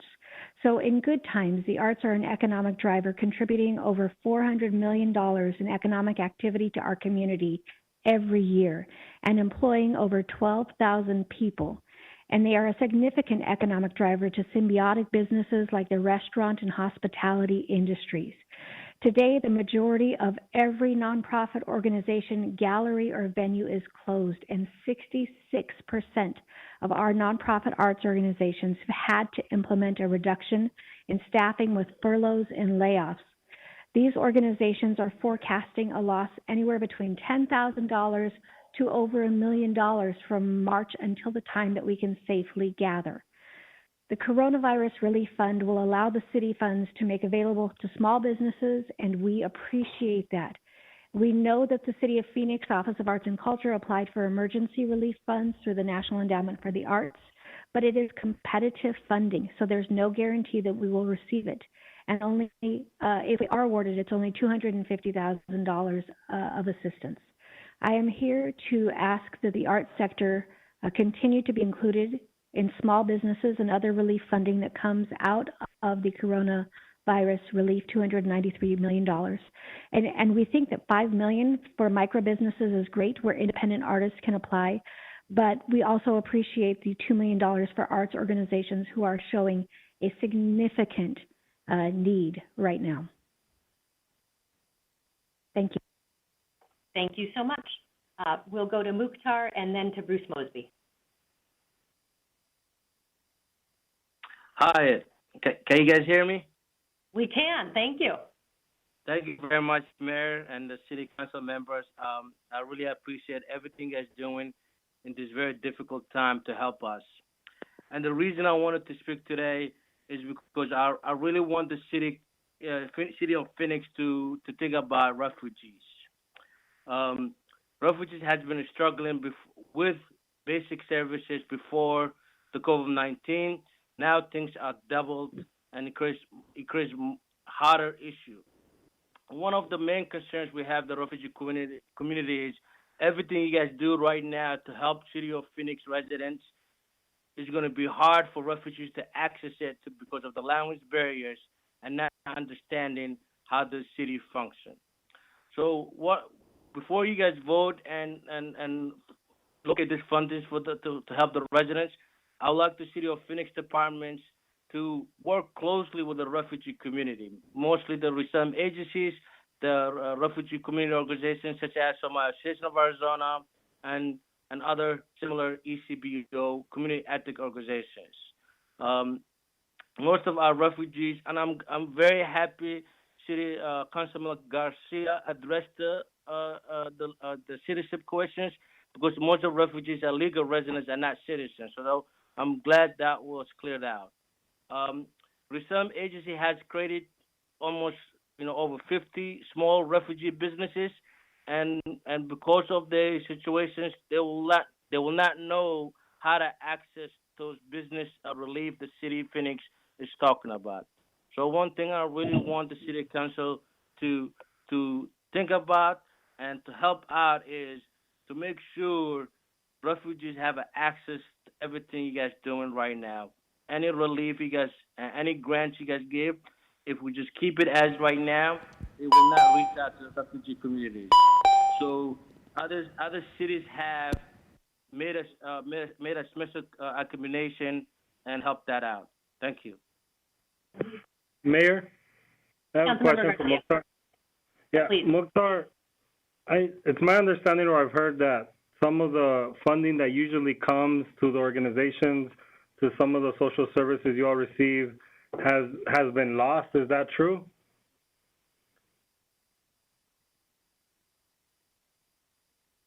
Mukhtar? Okay. So, I mean, Mayor, that's what I've been hearing. City Councilor Garcia.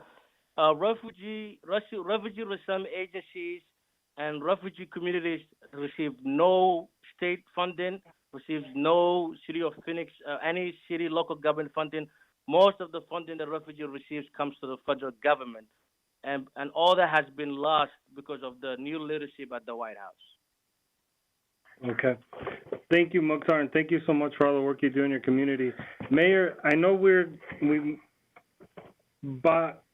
spend a little bit of what we had left over, the $22 million, but I really hope that at our next meeting, which would be next Tuesday, that we can address some of the things we missed in this package. And I would really want us to have a line item to support the refugee and asylum communities for our next meeting. Wonderful. So perhaps staff could reach out to some of the key organizations and get some feedback, just as we did with utility assistance and wildfire, about how might be the best practice for structuring aid. Yes, that would be great. Thank you. Thank you, Councilman and Councilmember and Mukhtar. We will go to Bruce Mosby, followed by Barbara Lukowitz. Thank you, Mayor. Can you hear me? I can, Bruce. Well, thank you so much for allowing me to take a few minutes to address the council. I'm a small business that's operating several operations. Are you able to hear me okay? I'm getting feedback on this now.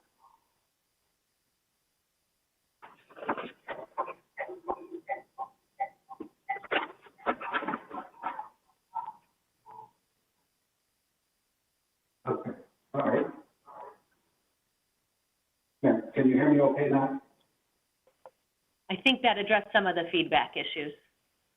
Okay. Yeah, but I think I started hearing something. and I think our city manager, I can't see perfectly on the screen, but I think he was saying we'll restart the time. Is that? That's correct, Mayor. Okay.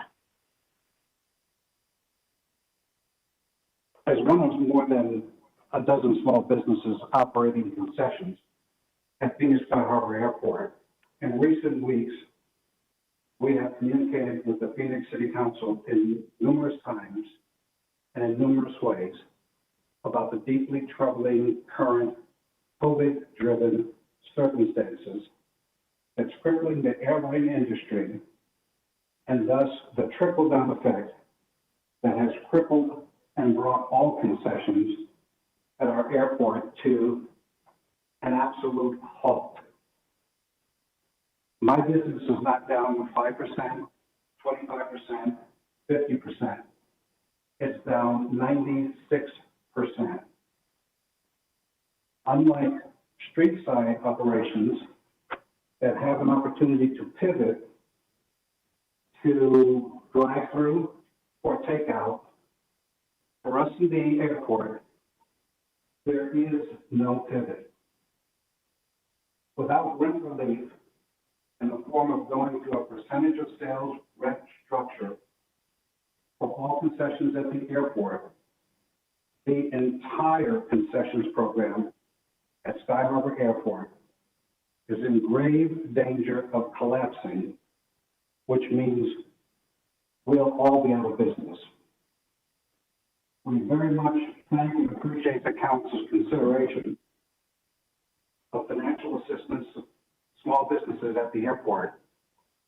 However, unfortunately, it will not be enough to save the concessions program, and only by allowing all airport concessions to go to percentage rent until the industry returns to stability, will we have an opportunity to survive.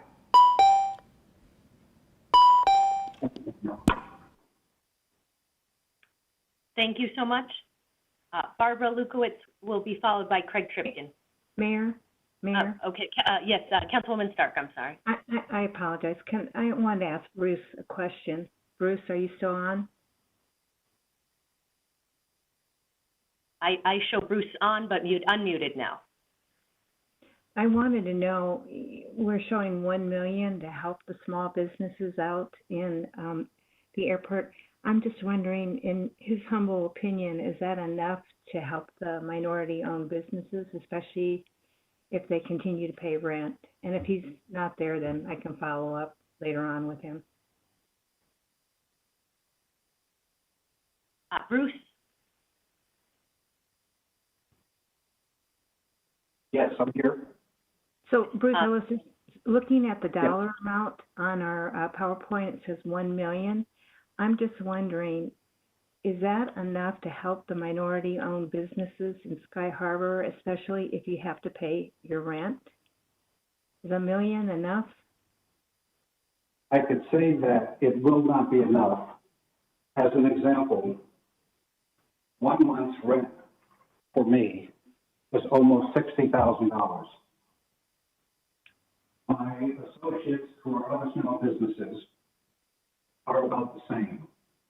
Okay.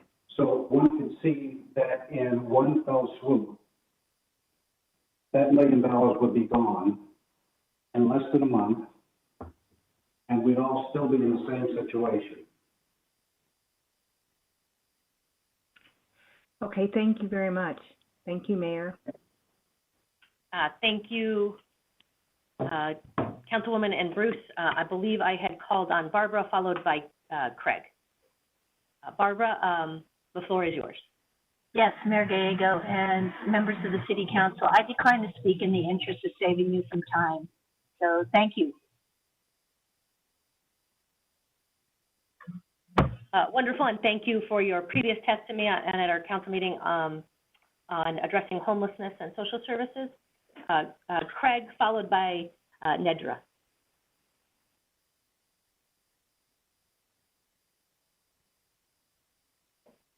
Do we have our former colleague at the Phoenix City Council with us?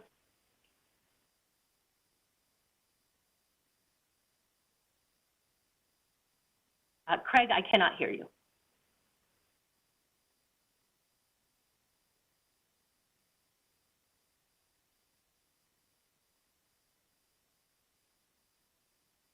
Okay, I do not hear Craig Tripkin, so we will go to Nedra, followed by Katrina Kaler.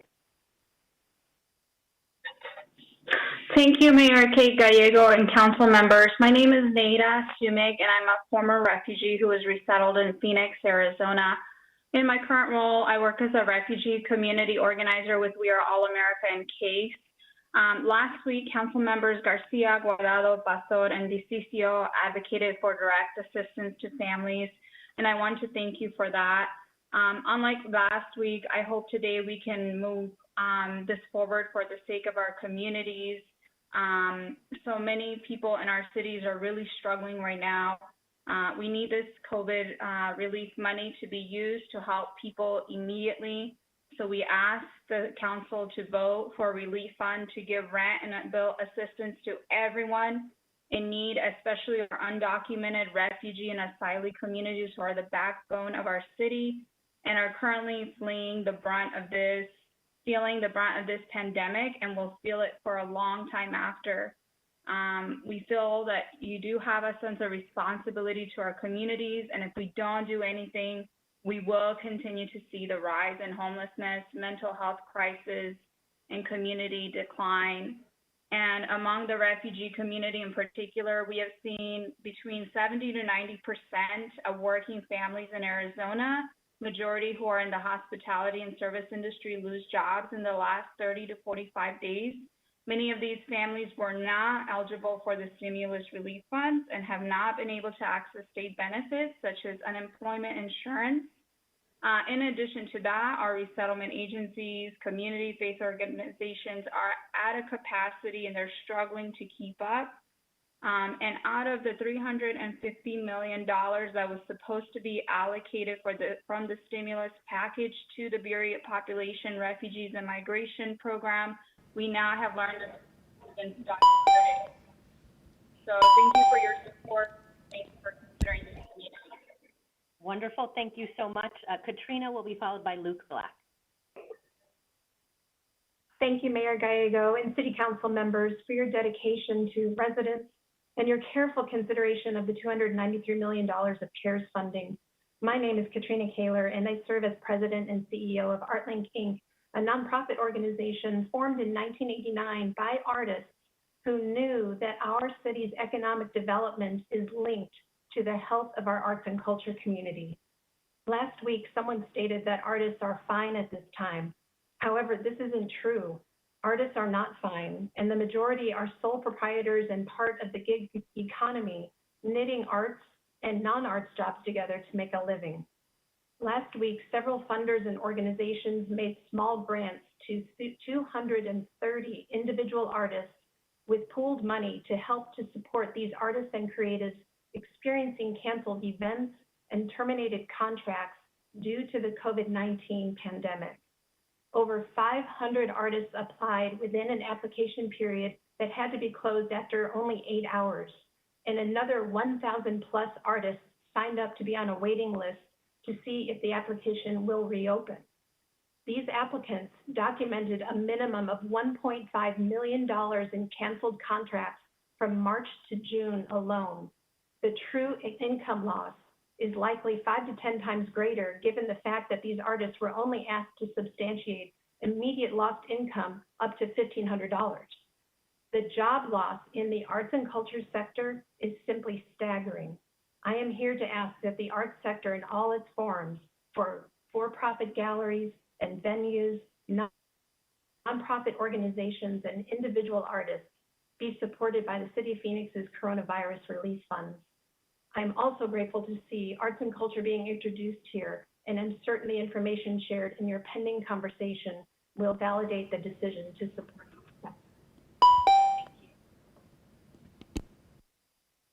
Thank you so much. Luke will be followed by Selena. Thank you, members of the council. Can you hear me? Yes, we can. Okay, perfect. My name is Luke. I'm a resident of Phoenix District 5. Wanted to, first of all, just address some accessibility issues. I recognize that the city is working hard to provide opportunities for Phoenix residents to participate in this process. Unfortunately, the city is not working hard enough.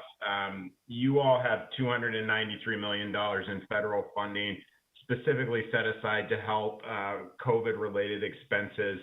The process to get community members, especially community members that do not have access to computers to participate in this council meeting today, resulted in several of the community members that we are in contact with not being able to access this meeting, and that's unacceptable.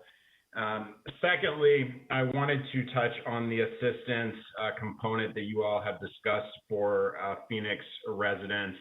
I applaud all of the council members who are pushing for $40 million.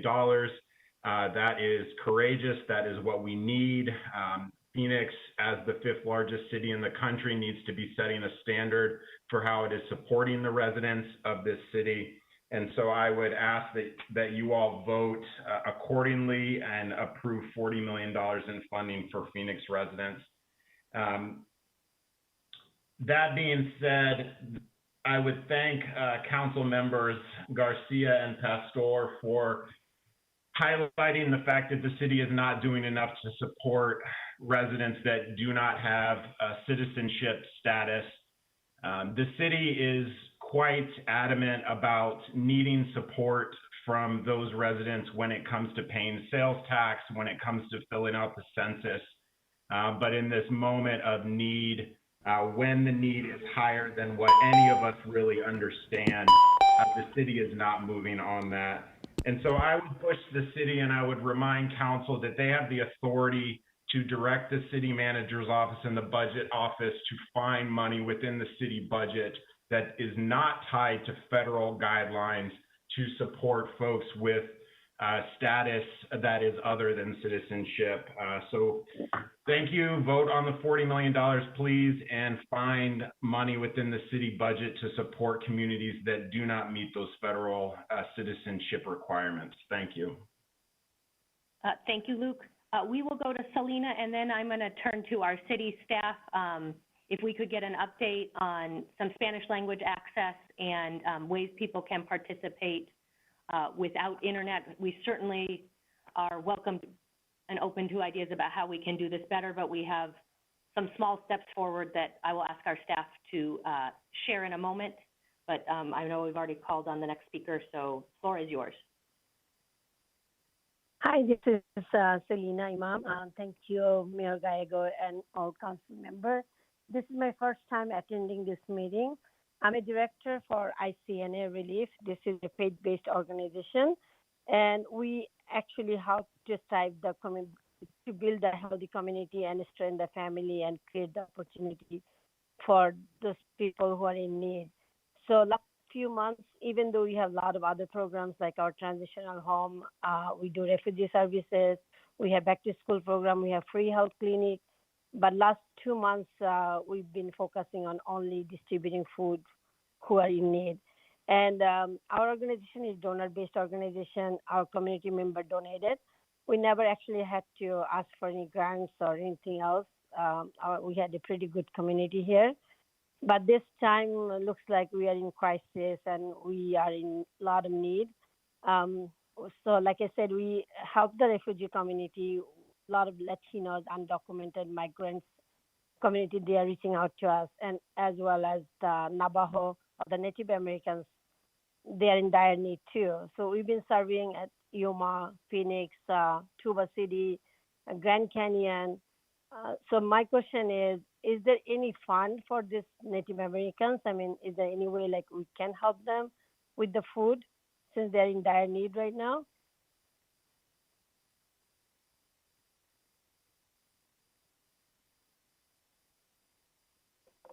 Wonderful. Thank you so much for your work and your presentation and advocacy. And we do have a proposal for $5 million for food aid, but not allocated to anything specifically to the Native American population, but certainly something we can continue to discuss. I wanted to turn to our city staff for a moment. If you could talk about ways, what is our 311 system, and what are some ways Spanish language speakers could participate in council meetings? Thank you, Mayor and members of the council. This is Toni Macaron.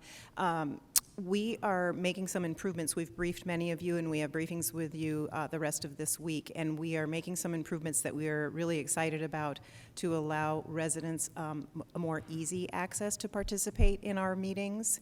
And they'll just have to go to phoenix.gov and then click on a button that is called Request to Speak. And it will be at each item on the agenda. So if they'd like to speak on one item or several items, they will just click the Request to Speak button, and they will be able to speak at the meetings. To address Mr. Black's questions, there is a telephone number that residents can call into who don't have access to the internet. So I will, after this meeting, follow up directly with Mr. Black to talk with him about the telephone number to call into. And we also have a Spanish language interpreter at each one of our council meetings. And so I will talk with Mr. Black as well to work through any wrinkles that may be happening there, because we would like everyone to have equal access to accessing our meetings. Thank you, Toni. I didn't mean to put you on the spot, but know that we are trying to do our best to include the community, and we continue to get ideas about how to move forward in that particular area. We will next, I think, go to Mayor, Councilmember Garcia. Go ahead. Yeah, just a quick question, and I want to be clear. So we're moving to where you won't need an email to be able to give public comment, right? Because as it stands, the way I understand the system is you have to be able to email before, and then you're able to call in. Correct, Councilmember Garcia. We have a briefing scheduled with you. So the new system will have, you just simply go onto the phoenix.gov website, onto the actual council agenda, and there will be a request to speak button that you click, and you can sign up to request to speak, and then that gets an email automatically sent to you. But you still would need internet or email access?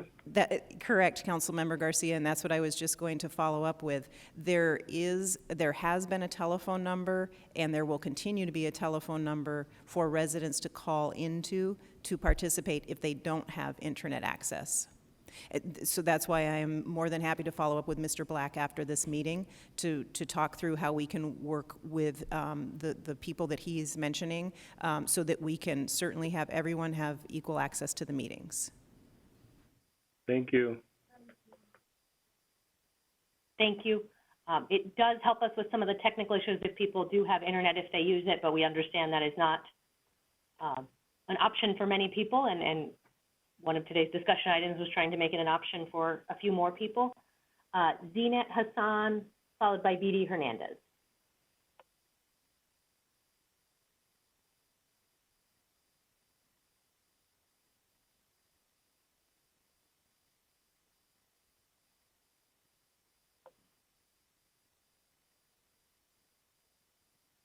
Mayor, it appears Ms. Hassan is no longer on the line. Wonderful, thank you. We'll go to Ms. Hernandez. Okay. Okay, this is BD. Can y'all hear me? Okay. We can, thank you. Perfect. Thank you. I have my niece here. Oh, okay. Sorry. Thank you all. This is a very urgent conversation. People in the city are struggling, right? We've been making calls for the last few weeks, and have heard a lot of stress, a lot of fear, a lot of pain, and people really worried about getting sick and knowing that them getting treatment is almost impossible. And so this conversation is critical and urgent. We need the relief money to be used to help people immediately. It cannot be delayed another week. I think I heard about something about a delay or continue to delay for another week. That is not possible. That is unacceptable in this moment that people are in so much need. We need to move on this immediately. And then also, for us is to provide that type of assistance from rent, bill, medical, to folks in need, especially in undocumented community, refugee community, and asylee communities, who are, like as someone mentioned, like the backbone of our city and who are currently feeling the brunt of this pandemic. Something that we have seen is that there are communities and districts and neighborhoods that are disproportionately impacted due to the lack of investment, not only right now, but for a long time. And so communities and zip codes that have higher asthma rates and therefore are more prone to being sick to COVID-19 and being infected to COVID-19 and are therefore more in danger. So when we think about distribution, we need to think about equity and how are we doing this equitable, in an equitable manner. And then, just to echo again on the need to support our undocumented community, and thank you to the council members that have raised this as a concern, is that, the city of Phoenix for the last,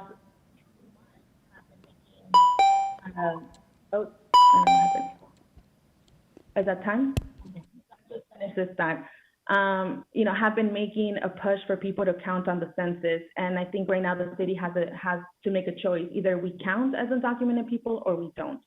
A lot of this money is coming from taxpayers, including undocumented people that have not received any type of disbursement or fund. So just again, we need to push as much money as possible. We need to pass the $40 million minimum to start off with. Again, this is not even, I think, the city's money. The city wasn't counting on this, so this money should be dispersed as fast as possible to as many people as possible. And we need to make sure that our undocumented community are counted. Thank you. Thank you. Joya Kaiser Clark, followed by Nava Singham.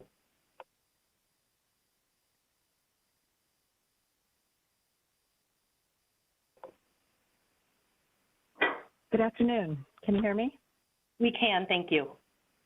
Hi. I'm so appreciative of the efforts being made by the mayor and the council to provide relief for the many businesses that operate at Sky Harbor. My name is Joya Kaiser Clark, and I own and operate Casa Unlimited Enterprises, which has done business at Sky Harbor for over 30 years. We are a second-generation, woman-led local business. I hold a federal certificate as a gender and ethnic minority small business airport concessionaire, which we commonly refer to as an ACDBE. Our business has successfully survived 9/11, recession, war, other disease, but now we are decimated with 100% loss of revenue due to this COVID crisis, and our industry has no clear end in sight. I am requesting to be able to pay percentage rent for the foreseeable future, as no one really knows what the future holds. We built our business from the ground up, and now we must literally start over again. We are up to the challenge, but without removing the minimum annual guarantee rent format and allowing us to switch fully to a percentage rent format, my business and my family will be bankrupt. And this will happen in a very short time. The City of Phoenix has always supported small business and has been a leader in recruiting local small businesses to participate at a major airport. This is very hard to do and something we should all be very proud of. The city has always been a true partner to my family's business and has been a wonderful landlord. I am asking for your partnership again today as we work towards our joint future success. I know my fellow concessionaires and I can work through this crisis, but we need the support now to be able to get there. To reiterate, without your help, we will fail. Percent rent is the only way to provide sustainability as we navigate through the very tricky future that lays ahead of us. Thank you. Thank you. Nava will be followed by Gonzalo. Good evening, Mayor and Council members. Can you hear me? Yes, we can. Thank you. Thank you for waiting. Thank you. Thank you. I'm speaking in regards to Sky Harbor's small business grant that you folks have talked about today. My name is Nava Singham, and I own Kind Hospitality, operate the Panera Bread, and also brewery at Sky Harbor Airport as a subleasee. First off, I'd like to thank all of you for giving me the opportunity to be in the airport and to operate my restaurants. Secondly, I'm also thankful to each one of you for your creative thinking in setting up the small business grant. This will definitely assist us. Yet, and unfortunately, if we just took that $1 million, and I think this answers Councilwoman Deborah Stark's question to my fellow concessionaire, Mr. Bruce Mosby.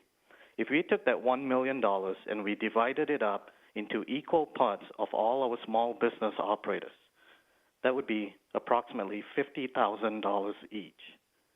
And as you heard Mr. Mosby mention, our minimum rent for 1 month is in excess of that $50,000. It's $60,000. And some of them are going to be more and some will be lesser. Even though that is a lot of money, it will not be enough for us to pay our rent and other expenses with zero income from these locations at this point.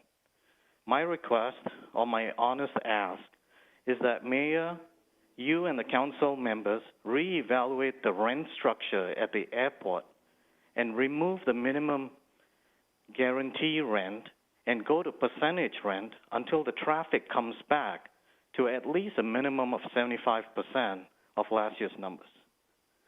This is, of course, a reset, but it will be a reset for current market value of the real estate based on the passengers traveling through Sky Harbor Airport today. And honestly, this is what will help all of us at the airport. And again, I thank you for your leadership during this difficult time and for allowing me to speak. Thank you. Thank you. Gonzalo will be followed by Lachelle Mangum. Thank you, Mayor. Can you hear me? We can hear you. Thank you. Good evening. My name is Gonzalo Della Molina. I've had the pleasure and opportunity to serve the community for the last decade. Most recently as the president of the Arizona Hispanic Chamber. I've worked with thousands of small businesses in our marketplace. And for the last 7 years as a small minority-owned business at Sky Harbor Airport. I wanted to importantly remind us and set a little bit of context that our airport is our #1 economic generator in our state with over $40 billion, with a B, dollars of regional impact. If you looked at it as a percent of our GDP, Sky Harbor is 15% of the entire state's GDP. So if we're going to get a recovery of our economy right, we have to get Sky Harbor right. Nava and some of my other colleagues have talked about the devastation, 97% drop in traffic. Entire concourses are closed. Greater than 80% of the operators are closed. There are virtually zero sales. The scale of this problem is of epic proportion. It is 10 times greater than 9/11. I give you that context and that backdrop to say we are super grateful for this concept of a small business program, but with all due respect, this size will not fill the gaps or solve the problem. The good news, however, is that the federal government has provided airports $10 billion, $147 million specifically for Sky Harbor. And that bucket of money is exclusively available to remedy the impact of COVID-19. The FAA has issued guidance on April 4th, specifically on page 3, where it spells out that airports can support tenants of all sizes, from the shoe shine guy to the operators, large and small. We already know that 50-plus airports throughout the country have provided some form of rent relief, specifically going to percent rent. That is a best practice. Finally, this global pandemic is of no fault of our own and no fault of anybody on this call. And we ask that we help maintain Sky Harbor to be America's friendliest airport, not only to the travelers, to the businesses, to the workers, and protect our airport and reemerge successfully. Thank you for your time.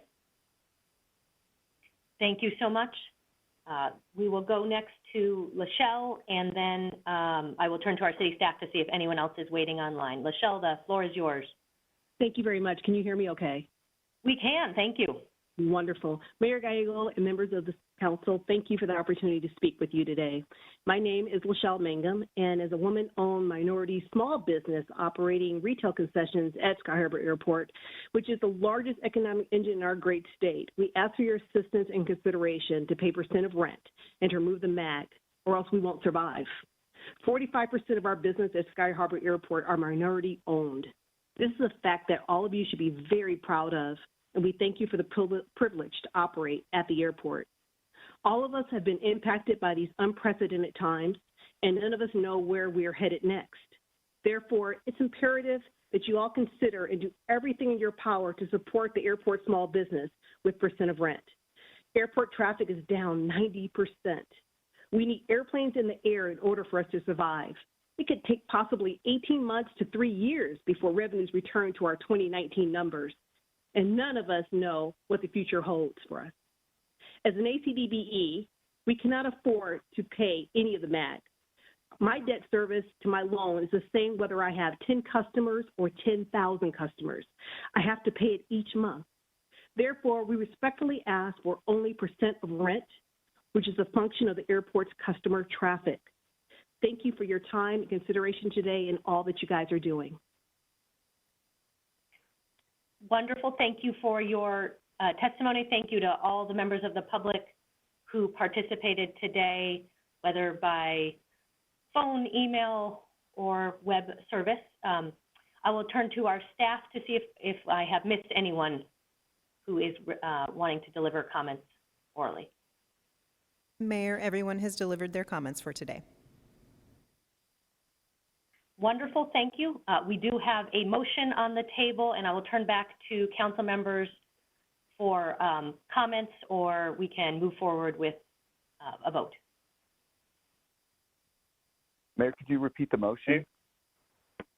Councilwoman Stark, do you want to repeat the motion? Yeah, I think it was actually Councilwoman Williams that. I'm sorry, you're correct. Yeah, but I think was to add $5 million to the micro business. And I think, did we actually vote on upping the amount for the utilities? I don't remember. I know that Councilman Garcia made a suggestion. Yeah. And we all agreed, but I'm not sure if we actually voted on that. So maybe we collapse that into the motion as well. Mayor? On what? And just to confirm, I think the motion was to bring the total to $5 million, but yes. Councilwoman Williams made the motion, and I apologize, I should have turned to her. No, that's fine. I think I said add $5 million. Yeah. Okay, Yeah. perfect. Sure, That is Mayor? perfect. Add. And, okay, Councilmember Garcia. There is no motion on the table to approve the staff recommendations, right?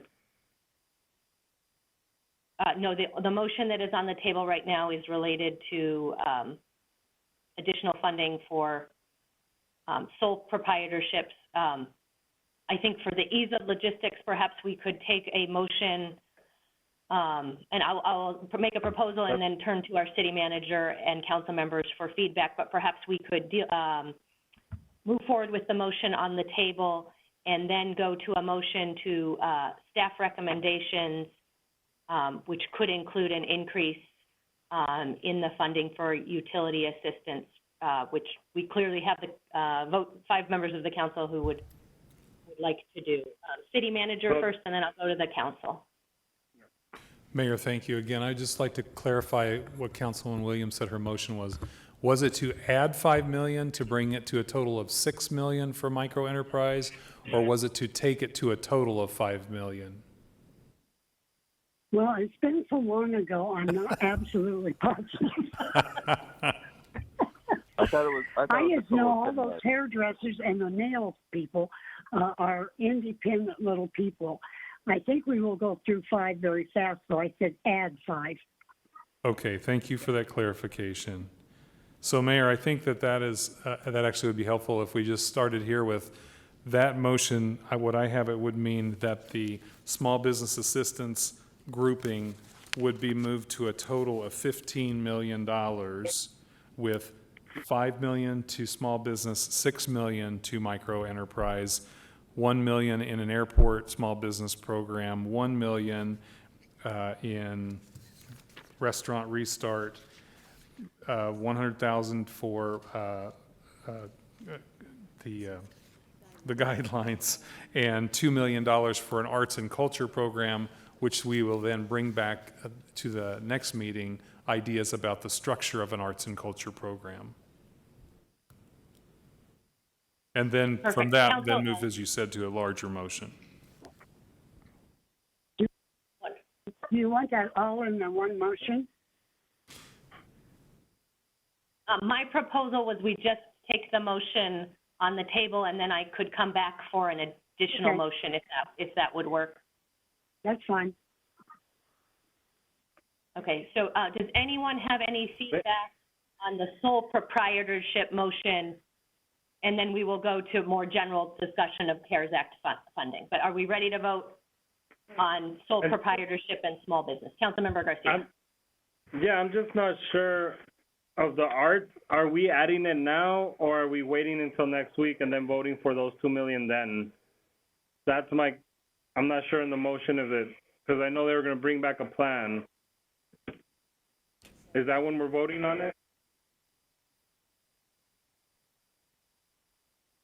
As I understand it, and I will turn to the city manager and staff afterwards, the additional $5 million artists who are micro businesses and sole proprietors would be eligible, and then in the motion that I expect we will make soon, we will allocate $2 million that is separate from this $5 million for an arts program.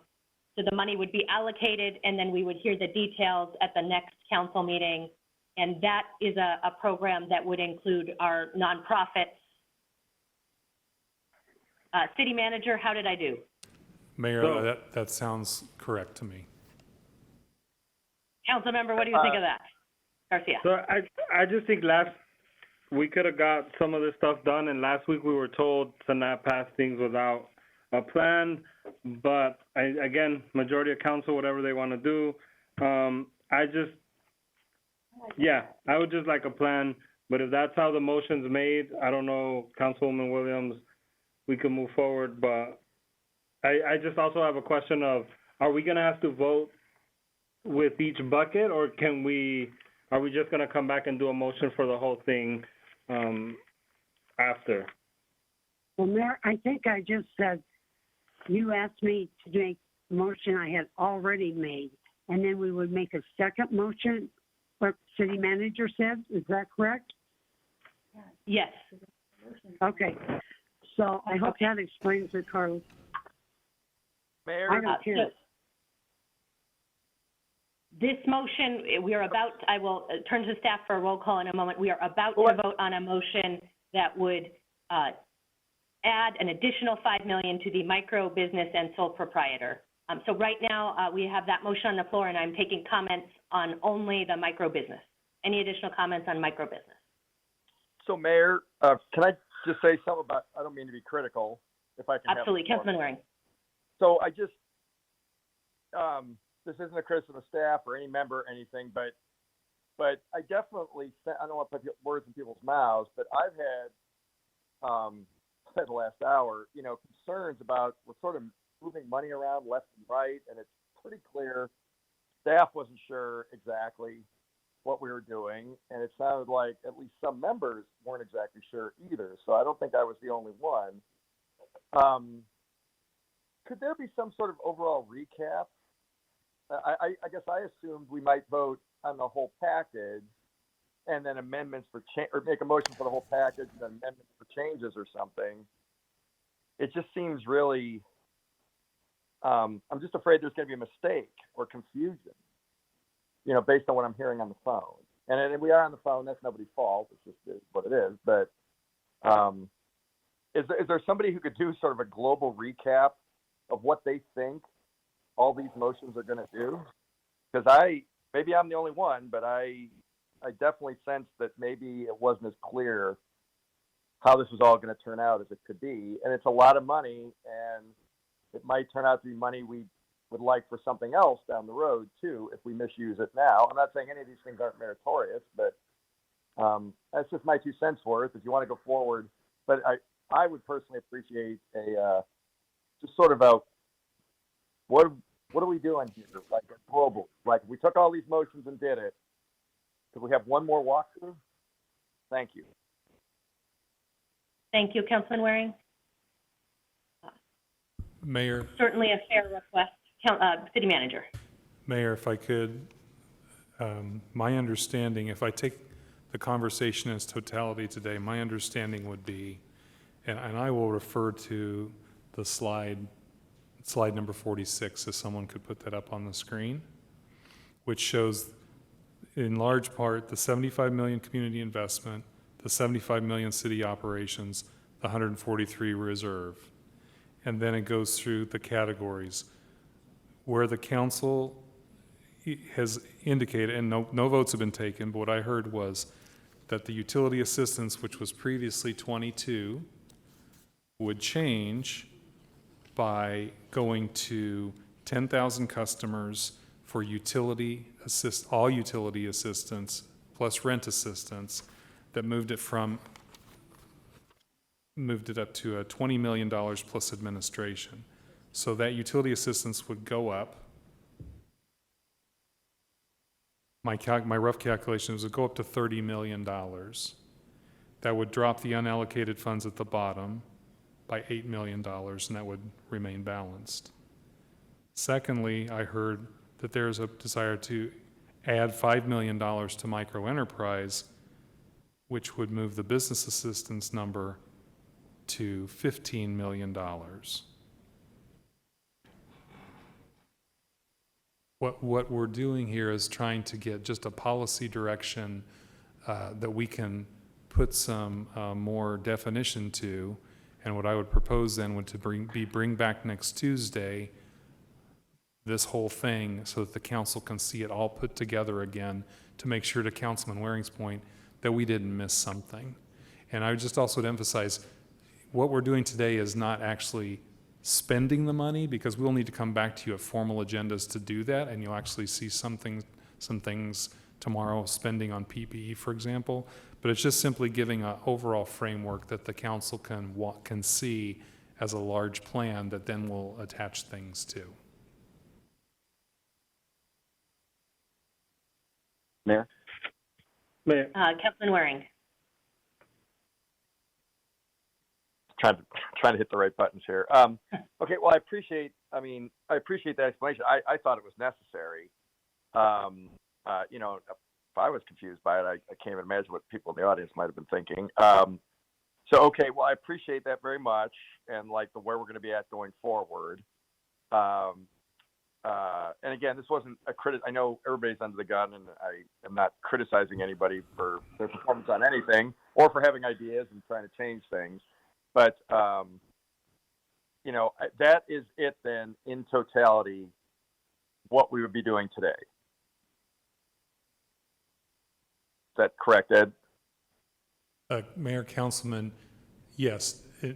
That's consolidating the conversation that the council had about the utilities and a change there, the conversation that you've had about the microenterprise and the change there. We would then take that and put it together into this framework and bring it back and show you what that looks like with those two changes that the council made. Okay. And can I ask why? It seems like we were preparing to do multiple motions. I mean, you managed to boil it down now to basically a couple sentences. I mean, I guess why wouldn't someone just make a motion to do that?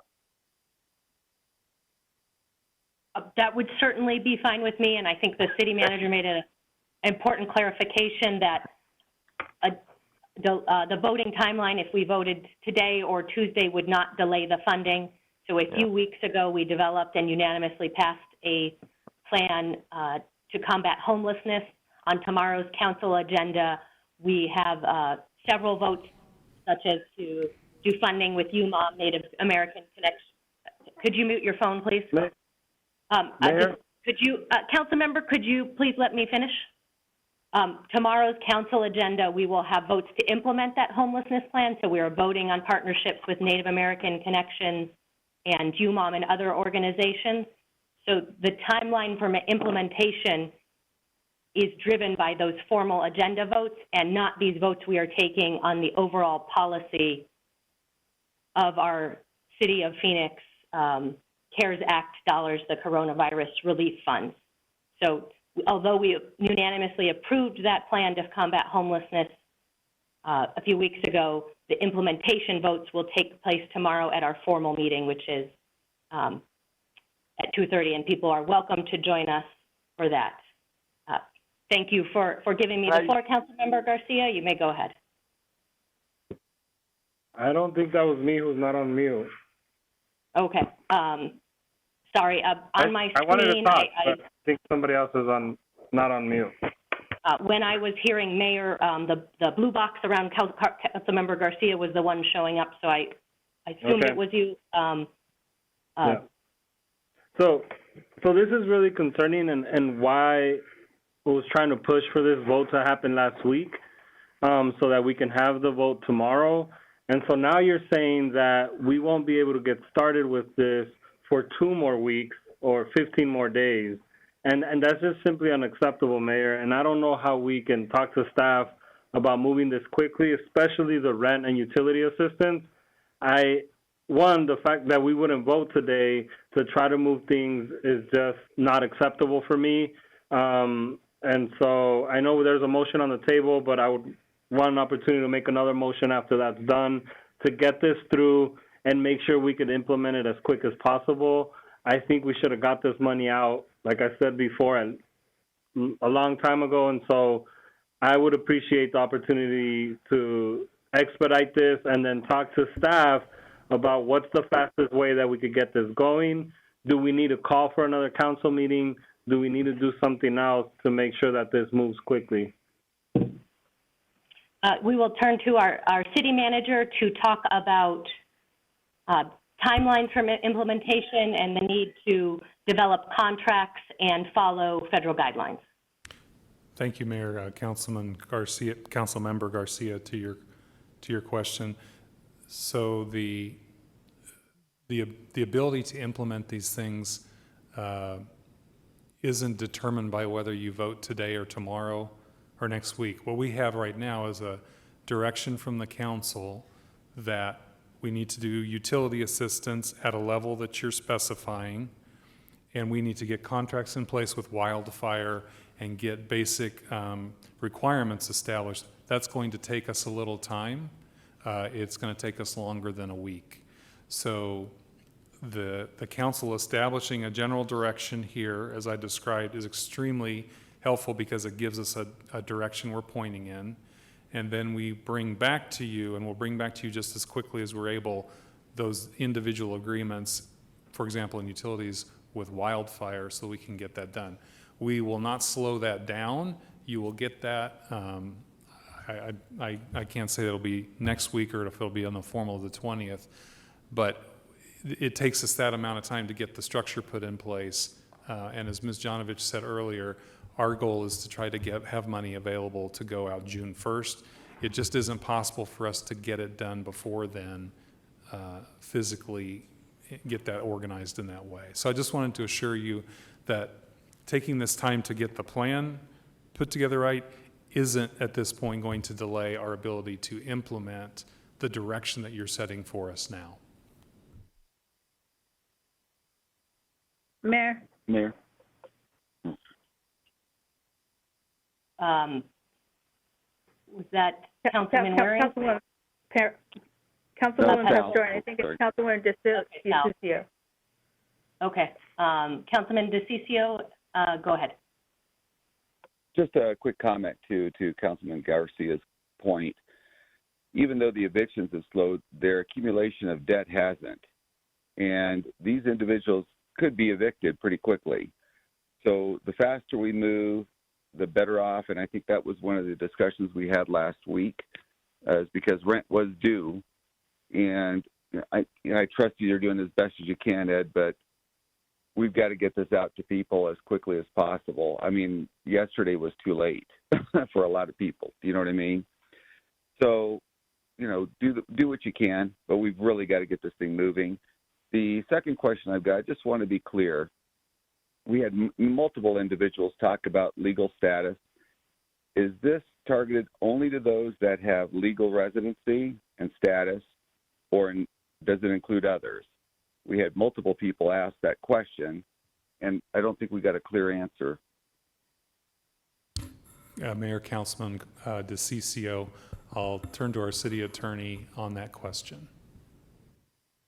Mayor and members of the council, as we've been saying and you've heard a number of times, there is a lack of guidance and understanding on what all these funds apply to and what the rules are and what the money can be used for. And we've been seeking and getting guidance practically on a daily basis. We had looked at this prior to today, and we've looked at it again during this meeting throughout the whole time we've had this meeting. As Councilman Garcia pointed out, the CARES Act only lists need and then something like a utility bill to prove the expenditure and the residents in Phoenix, not having to do with immigration status. However, as I first explained earlier, there's another federal law, which is PROWRA, the Personal Responsibility and Work Opportunity Act, applies to federal, state, and local public benefits and assistance funds. Recipients under that law for public benefits or assistance have to meet the definition of qualified alien in PROWRA to be eligible. Now, to correct what was said earlier, qualified alien is broader than citizen. So it does apply to people with legal status in several different categories in the Act. So these funds appear to fall within PROWRA and do not fit into any exceptions that we can find in PROWRA. Finally, we can't find anything in the CARES Act or the COVID Relief Fund section, which is where these funds come from, that would accept them from the PROWRA requirements. So at this point in time, we still think that qualified alien status applies to these funds. We will continue to look at that, and we'll continue to look for guidance and seek guidance on that question, but we have not found anything at this point that accepts it. As Councilman Garcia pointed out, the Act itself only lists those two specific things to be eligible for those funds, but there's another law that applies generally to public assistance that we still think applies because we cannot find any exception either in that Act or in the CARES Act. So regardless of what we believe or not believe, the fact of the matter is we should always provide clarity on whatever it is we do. So my question is to the motion maker, to Thelda, she's the one that put the motion on the table, was this only for legal residents or did you include others in your motion?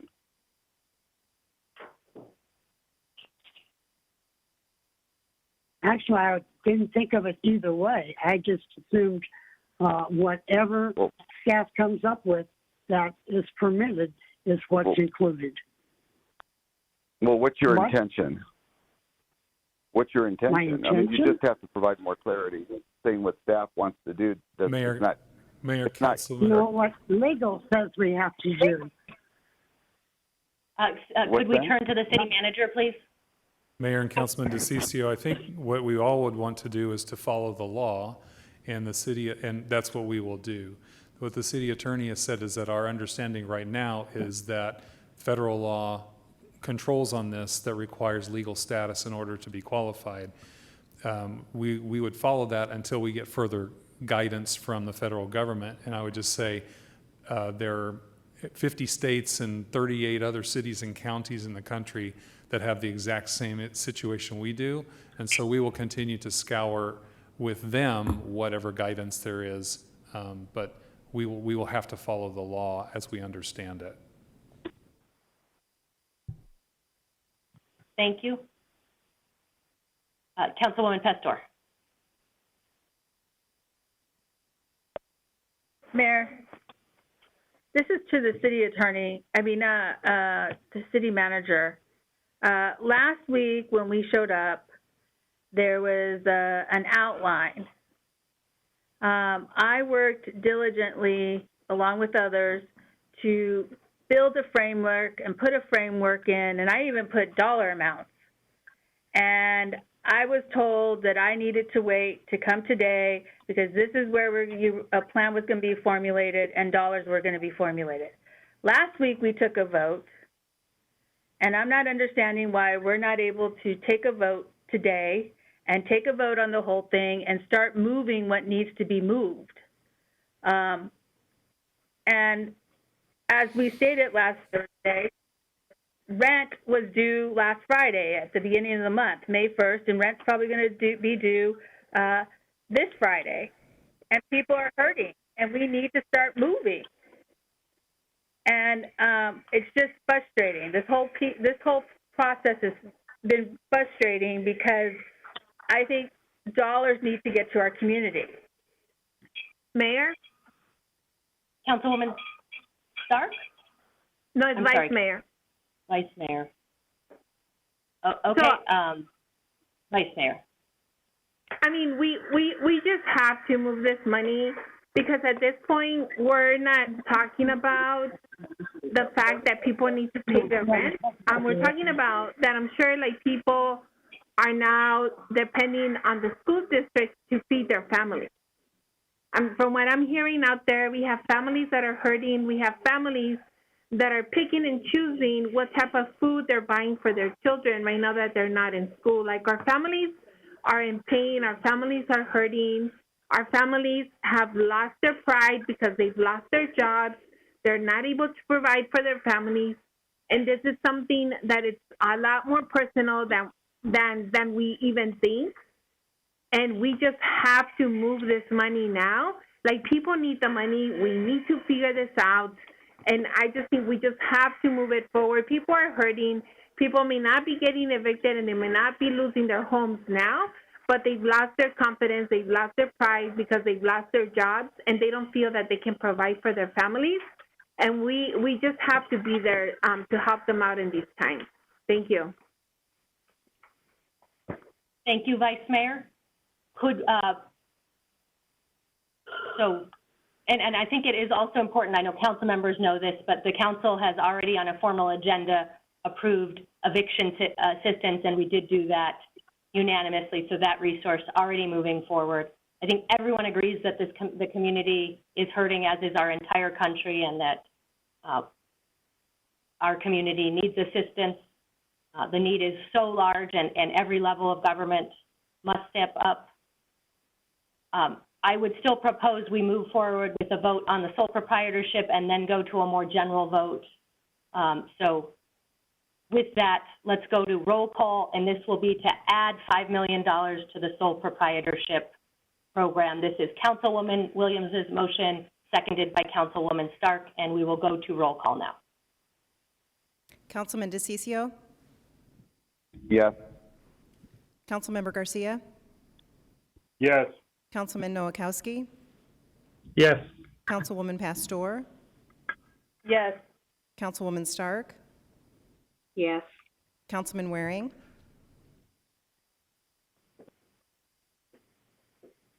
Councilman Waring? Come on, Waring. Yes. No, I'm here. You guys can't hear me because I'm. Can you hear me? Now I can. Okay. We did hear you. I was on the first time too. Okay, thank you. Councilwoman Williams?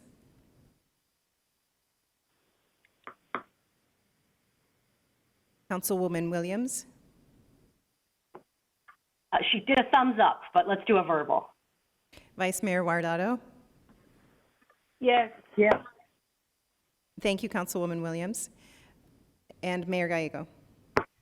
Yes. Mayor, that motion passes unanimously.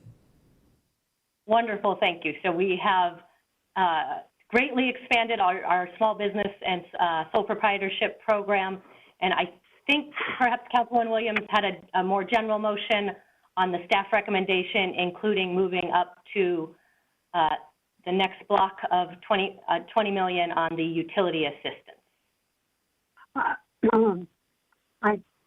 City manager made extends the list, and I don't recall each part of that, but I would move approval of what we've agreed to so far and try to expedite it as quickly as possible.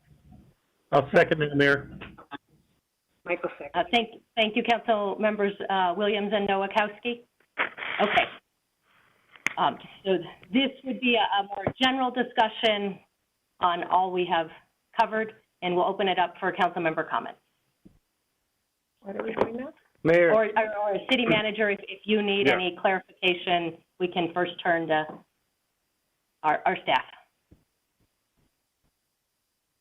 Mayor, I believe that as I stated before, so it's direction on this general plan is laid out with 75, 75, 143, as laid out here in attachment B of the report and the slide 46 of the presentation, understanding that we've added 5 million to micro enterprise, and we have added, as you said, we went to the block of 20 million, which is all utilities plus rent assistance for 10,000 customers, and we'll add in the right administrative amount, and that will be roughly 30 million in that category, which takes the unallocated amount, I believe, down to about $9 million.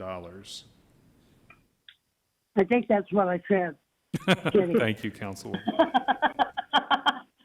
A good team effort there. Excellent. Thank you.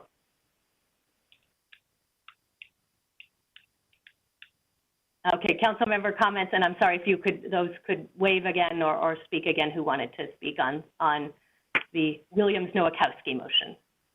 Mayor, it's Councilwoman Pastor. Okay, we'll go to Councilwoman Pastor and then Councilwoman Stark.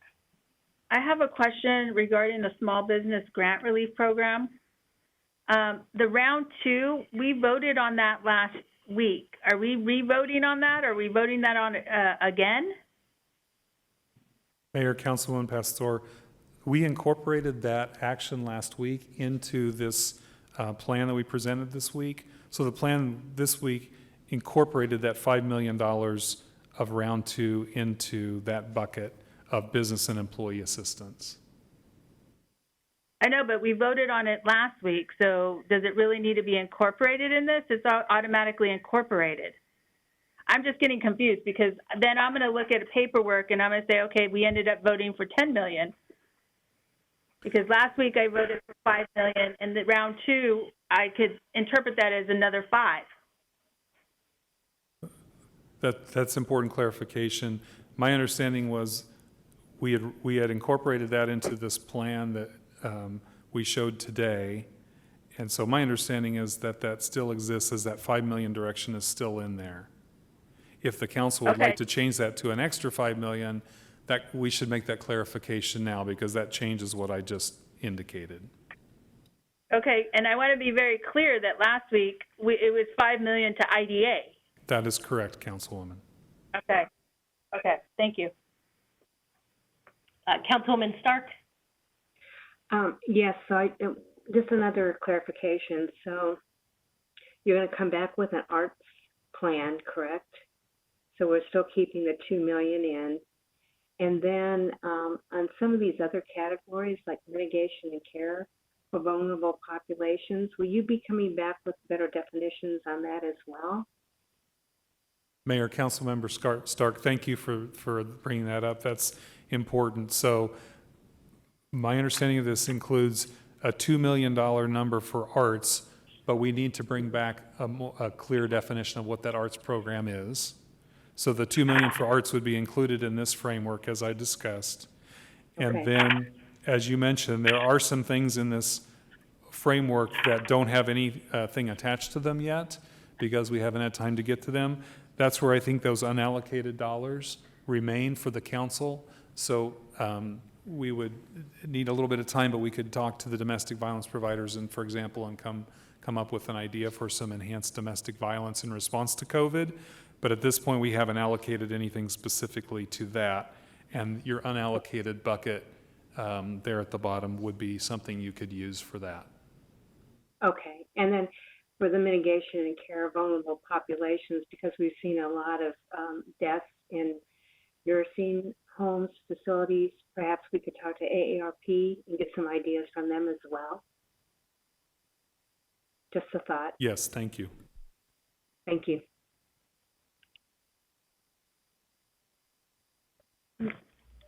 Councilman Nowakowski. Thank you, Mayor. Mayor, I just want to thank my colleagues for all their support on the small businesses and helping out those mom and pop businesses that are getting hurt by the virus and the crises that we're going through. But at the same time, 10 years ago, I know that Councilmember Johnson and myself advocated to make sure that our airport wasn't just the friendliest airport, but it had local small businesses, minority businesses at the airport level. And I just want to continue to advocate for those small businesses at our airport. I know $1 million sounds like a lot of money, but it's really just a drop in a big bucket. And I think that I'd like to revisit that in the near future, coming up with some type of relief for those small businesses if possible, especially the ones that we just heard their testimonies. It just breaks your heart to hear them and the sacrifices that they're going through right now. And basically, they helped us become the friendliest airport and not only in the country but in the world, right? So I like to look into that in the near future also. And once again, thanks to my colleagues for all their help in the business assistant programs that we have. I mean, our first round went so successful that we had to come up with a second round and maybe even a third and fourth, right? So thank you. Thank you, Councilman Nowakowski, and thank you for your advocacy for our small businesses, a passion of all of our council. I think Councilwoman Williams, no, I'm sorry. Yes. For me, that small business assistance at the airport is to help them start back up. It's not for rent. because the amount of rent we have to, I hope, waive or come up with the LA plan where they go on a percentage is the only solution that's going to really have an impact. So once they open the door, then they have to restock everything because they either gave it away, threw it away, it's gone. And that's going to be expensive for all of them. And what they've already suffered through, I just think we need to help them wherever we can because they've been so loyal to us and done such a great job. And we're so proud of them. I just want that relationship to continue. And Councilwoman Williams, Mayor? you bring up a good point. Perhaps we could have staff come back with additional information because I assume startup costs would be for more towards the perishable goods as opposed to with our rental cars. I would need to educate myself more about what startup means for a rental car I think it's company. probably both. Okay. But there's also some of them are seasonal products, so they would have to change seasons. Okay, so I think that's something we may want to continue to get additional information on. I think I heard, is it Councilmember Garcia next? And then Councilman DeCiccio. Okay. Okay. I think I heard Councilmember Garcia. Yeah, a couple things. One, on the mitigation and care of vulnerable populations, I wanted to highlight legal assistance to do some more preemption work when it comes to homelessness and just some support. So that's one area I was hopefully, we didn't get to discuss that, but I think some legal assistance, legal services would be great for folks. And I also want to get back to the timeline question to staff. If there's any way to expedite any of this assistance, I would greatly appreciate it. I don't want to do a friendly motion or anything, but I trust you all can move a little bit quicker, and just wanting to see if there's anything we can do on our side to make it go faster.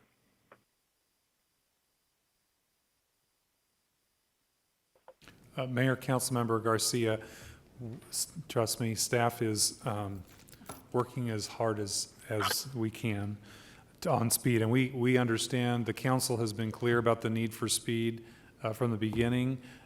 Nothing that the council has done to take time to consider this has slowed down our ability to implement. And what we need is some time to make sure we get the legal framework right with law, the contractual framework right, and then be able to get the money out in a way that we can validate and verify at the end to the federal government that the money was spent appropriately and can be accounted for. Because we know that as the 5th largest city in the United States, we are going to be part of Wall Street Journal or Washington Post or New York Times, a retrospective at the end of this, reviewing how all cities spent the money, and an Office of Inspector General audit about how we spent the money. So we got to be very careful with that, but we absolutely understand the need to get the money out as quickly as possible. I just want to set the expectation, though. The money is not going to be available tomorrow or next week. Even if we acted a week ago, it wouldn't be, because it takes us time to do this. So our target for this assistance is June 1. We will go, I'm sorry, Councilmember Garcia, go ahead. Yeah, Ed, it sounds like a lot of this is just adding to contracts or people we work with. And I understand, and I don't think we should worry about what the media is going to say about us. I think this council has shared its conscience and wants to get money to the people, at least the business and utility assistance. So I'm wondering if there's a piece where things that are ready to go quicker can move quicker, the ones where we already have things standing. And then I understand some things that we're starting from scratch, whether it's food delivery or other things that we haven't done before, that those might take some time. But can we, I don't know, the way I'm understanding it is you're saying the whole thing's going to move June 1st. I know things don't move in that fashion, so I'm wondering if there's pieces that could move faster than that. That's what I'll push for. Sure, Councilmember Garcia, yes. So for example, the funding that the council has approved and approved last week, in fact, that goes to fill out the IDA program, that can absolutely move much quicker. That's an example, as you said, of something where we already have a program in place and we're piggybacking on it.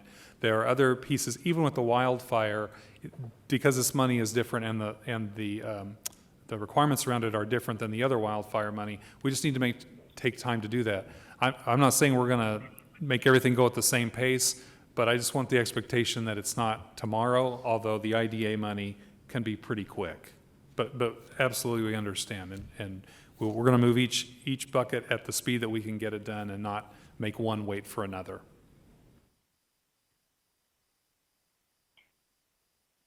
Thank you both. So I think we had Councilman DeCiccio is next in the queue, and then Councilwoman Deborah Stark. Councilman DeCiccio, floor is yours. Thank you, Mayor. Oh, sorry. Thank you, Mayor. To Councilman Garcia's point again about getting this thing done quickly, totally agree with him 100%. If we start making determinations based on what the media says or doesn't say about us, we'll never get anything done. So from my end of it, we've got to get this in the hands of the public as quickly as possible. To Councilman Nowakowski's point, totally agree with him. If there's a way for us to add more monies in for the airport concessionaires, for those individual retailers, we would be much better off. That way we don't have to negotiate with these two international large corporations that are looking for a bailout. This money can go directly to each of the retailers. So we would be much better off helping those individual small business owners and those minority-owned businesses than helping these large corporations. And that's what's being pushed here. So I want to make sure the public's very aware when you hear the LAX model and all this stuff that you've been hearing from others. They're talking about bailing out large multinational, multi-billion-dollar corporations rather than the small guys. By providing this money directly to the small guys, we can help them. Thank you, Mayor. Councilwoman Stark. Thank you. Mayor, maybe we as a council should send a letter to the governor asking him to make sure he extends his executive order that dealt with evictions, because I know he put a stay on that, and perhaps we could do a letter to the utility companies and ask them to continue to extend their stay on the billing and let them know that help is on the way. Just a thought. Thank you, Councilwoman. I would certainly support that.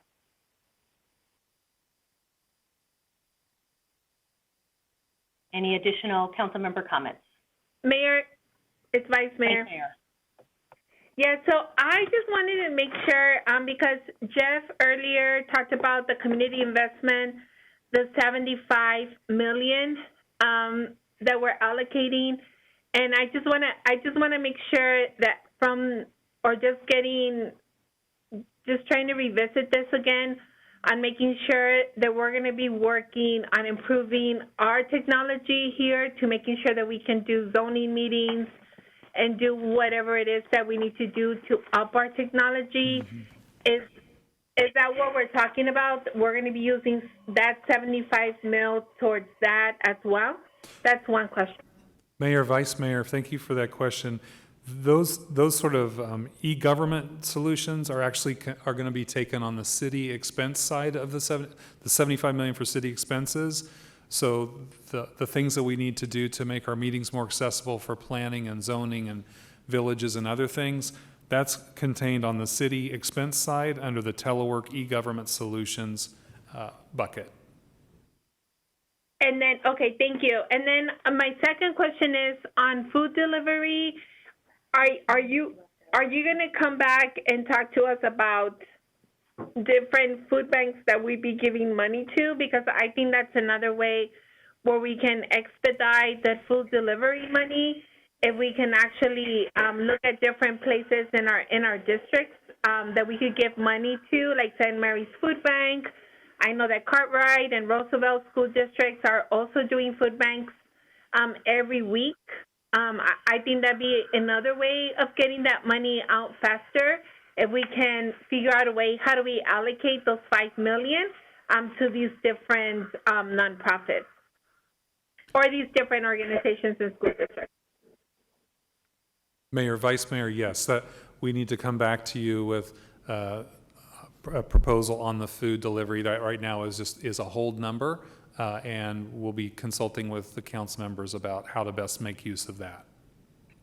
Yeah, because we have community colleges and food pantries, people that are already working on this and are already delivering food to families in our districts. And I think, you know, just to make the process go faster, we should definitely be thinking of them. Thank you, yes. Thank you. Thank you, Vice Mayor. Mayor? Councilwoman Pastor? Yes, I wanted to talk about the mitigation for vulnerable populations, including homeless population and domestic violence victims. I know there's a collective that we work with, but I was at Justice Center today, and it's the vulnerable senior population, and it's getting really, really hot for them. I was there at 12:30, and due to social distancing, they're all sitting outside. So I want to be able to get either some more resources to them or get moving on our plan to get them inside.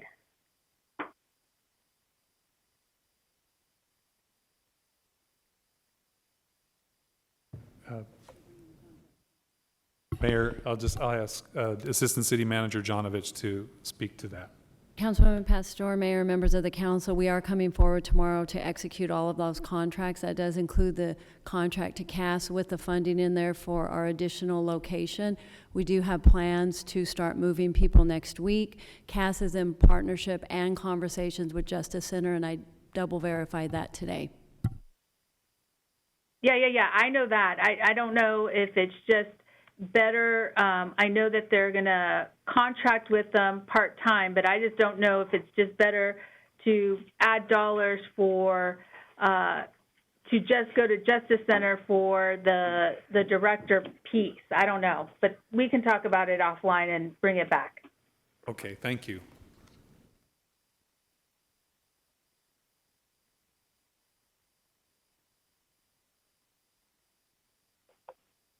Thank you, council members. A robust discussion, great feedback from our community.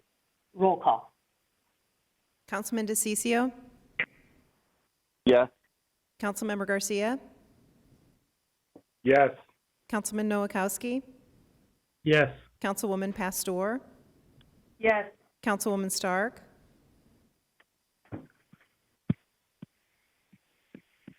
Yes, I'm sorry, I had mute on. Yes. Councilman Waring? No. Councilwoman Waring. Williams? Yes. Vice Mayor Guardado? Yes. Mayor Gallego? Yes. And Mayor, that motion carries 8-1.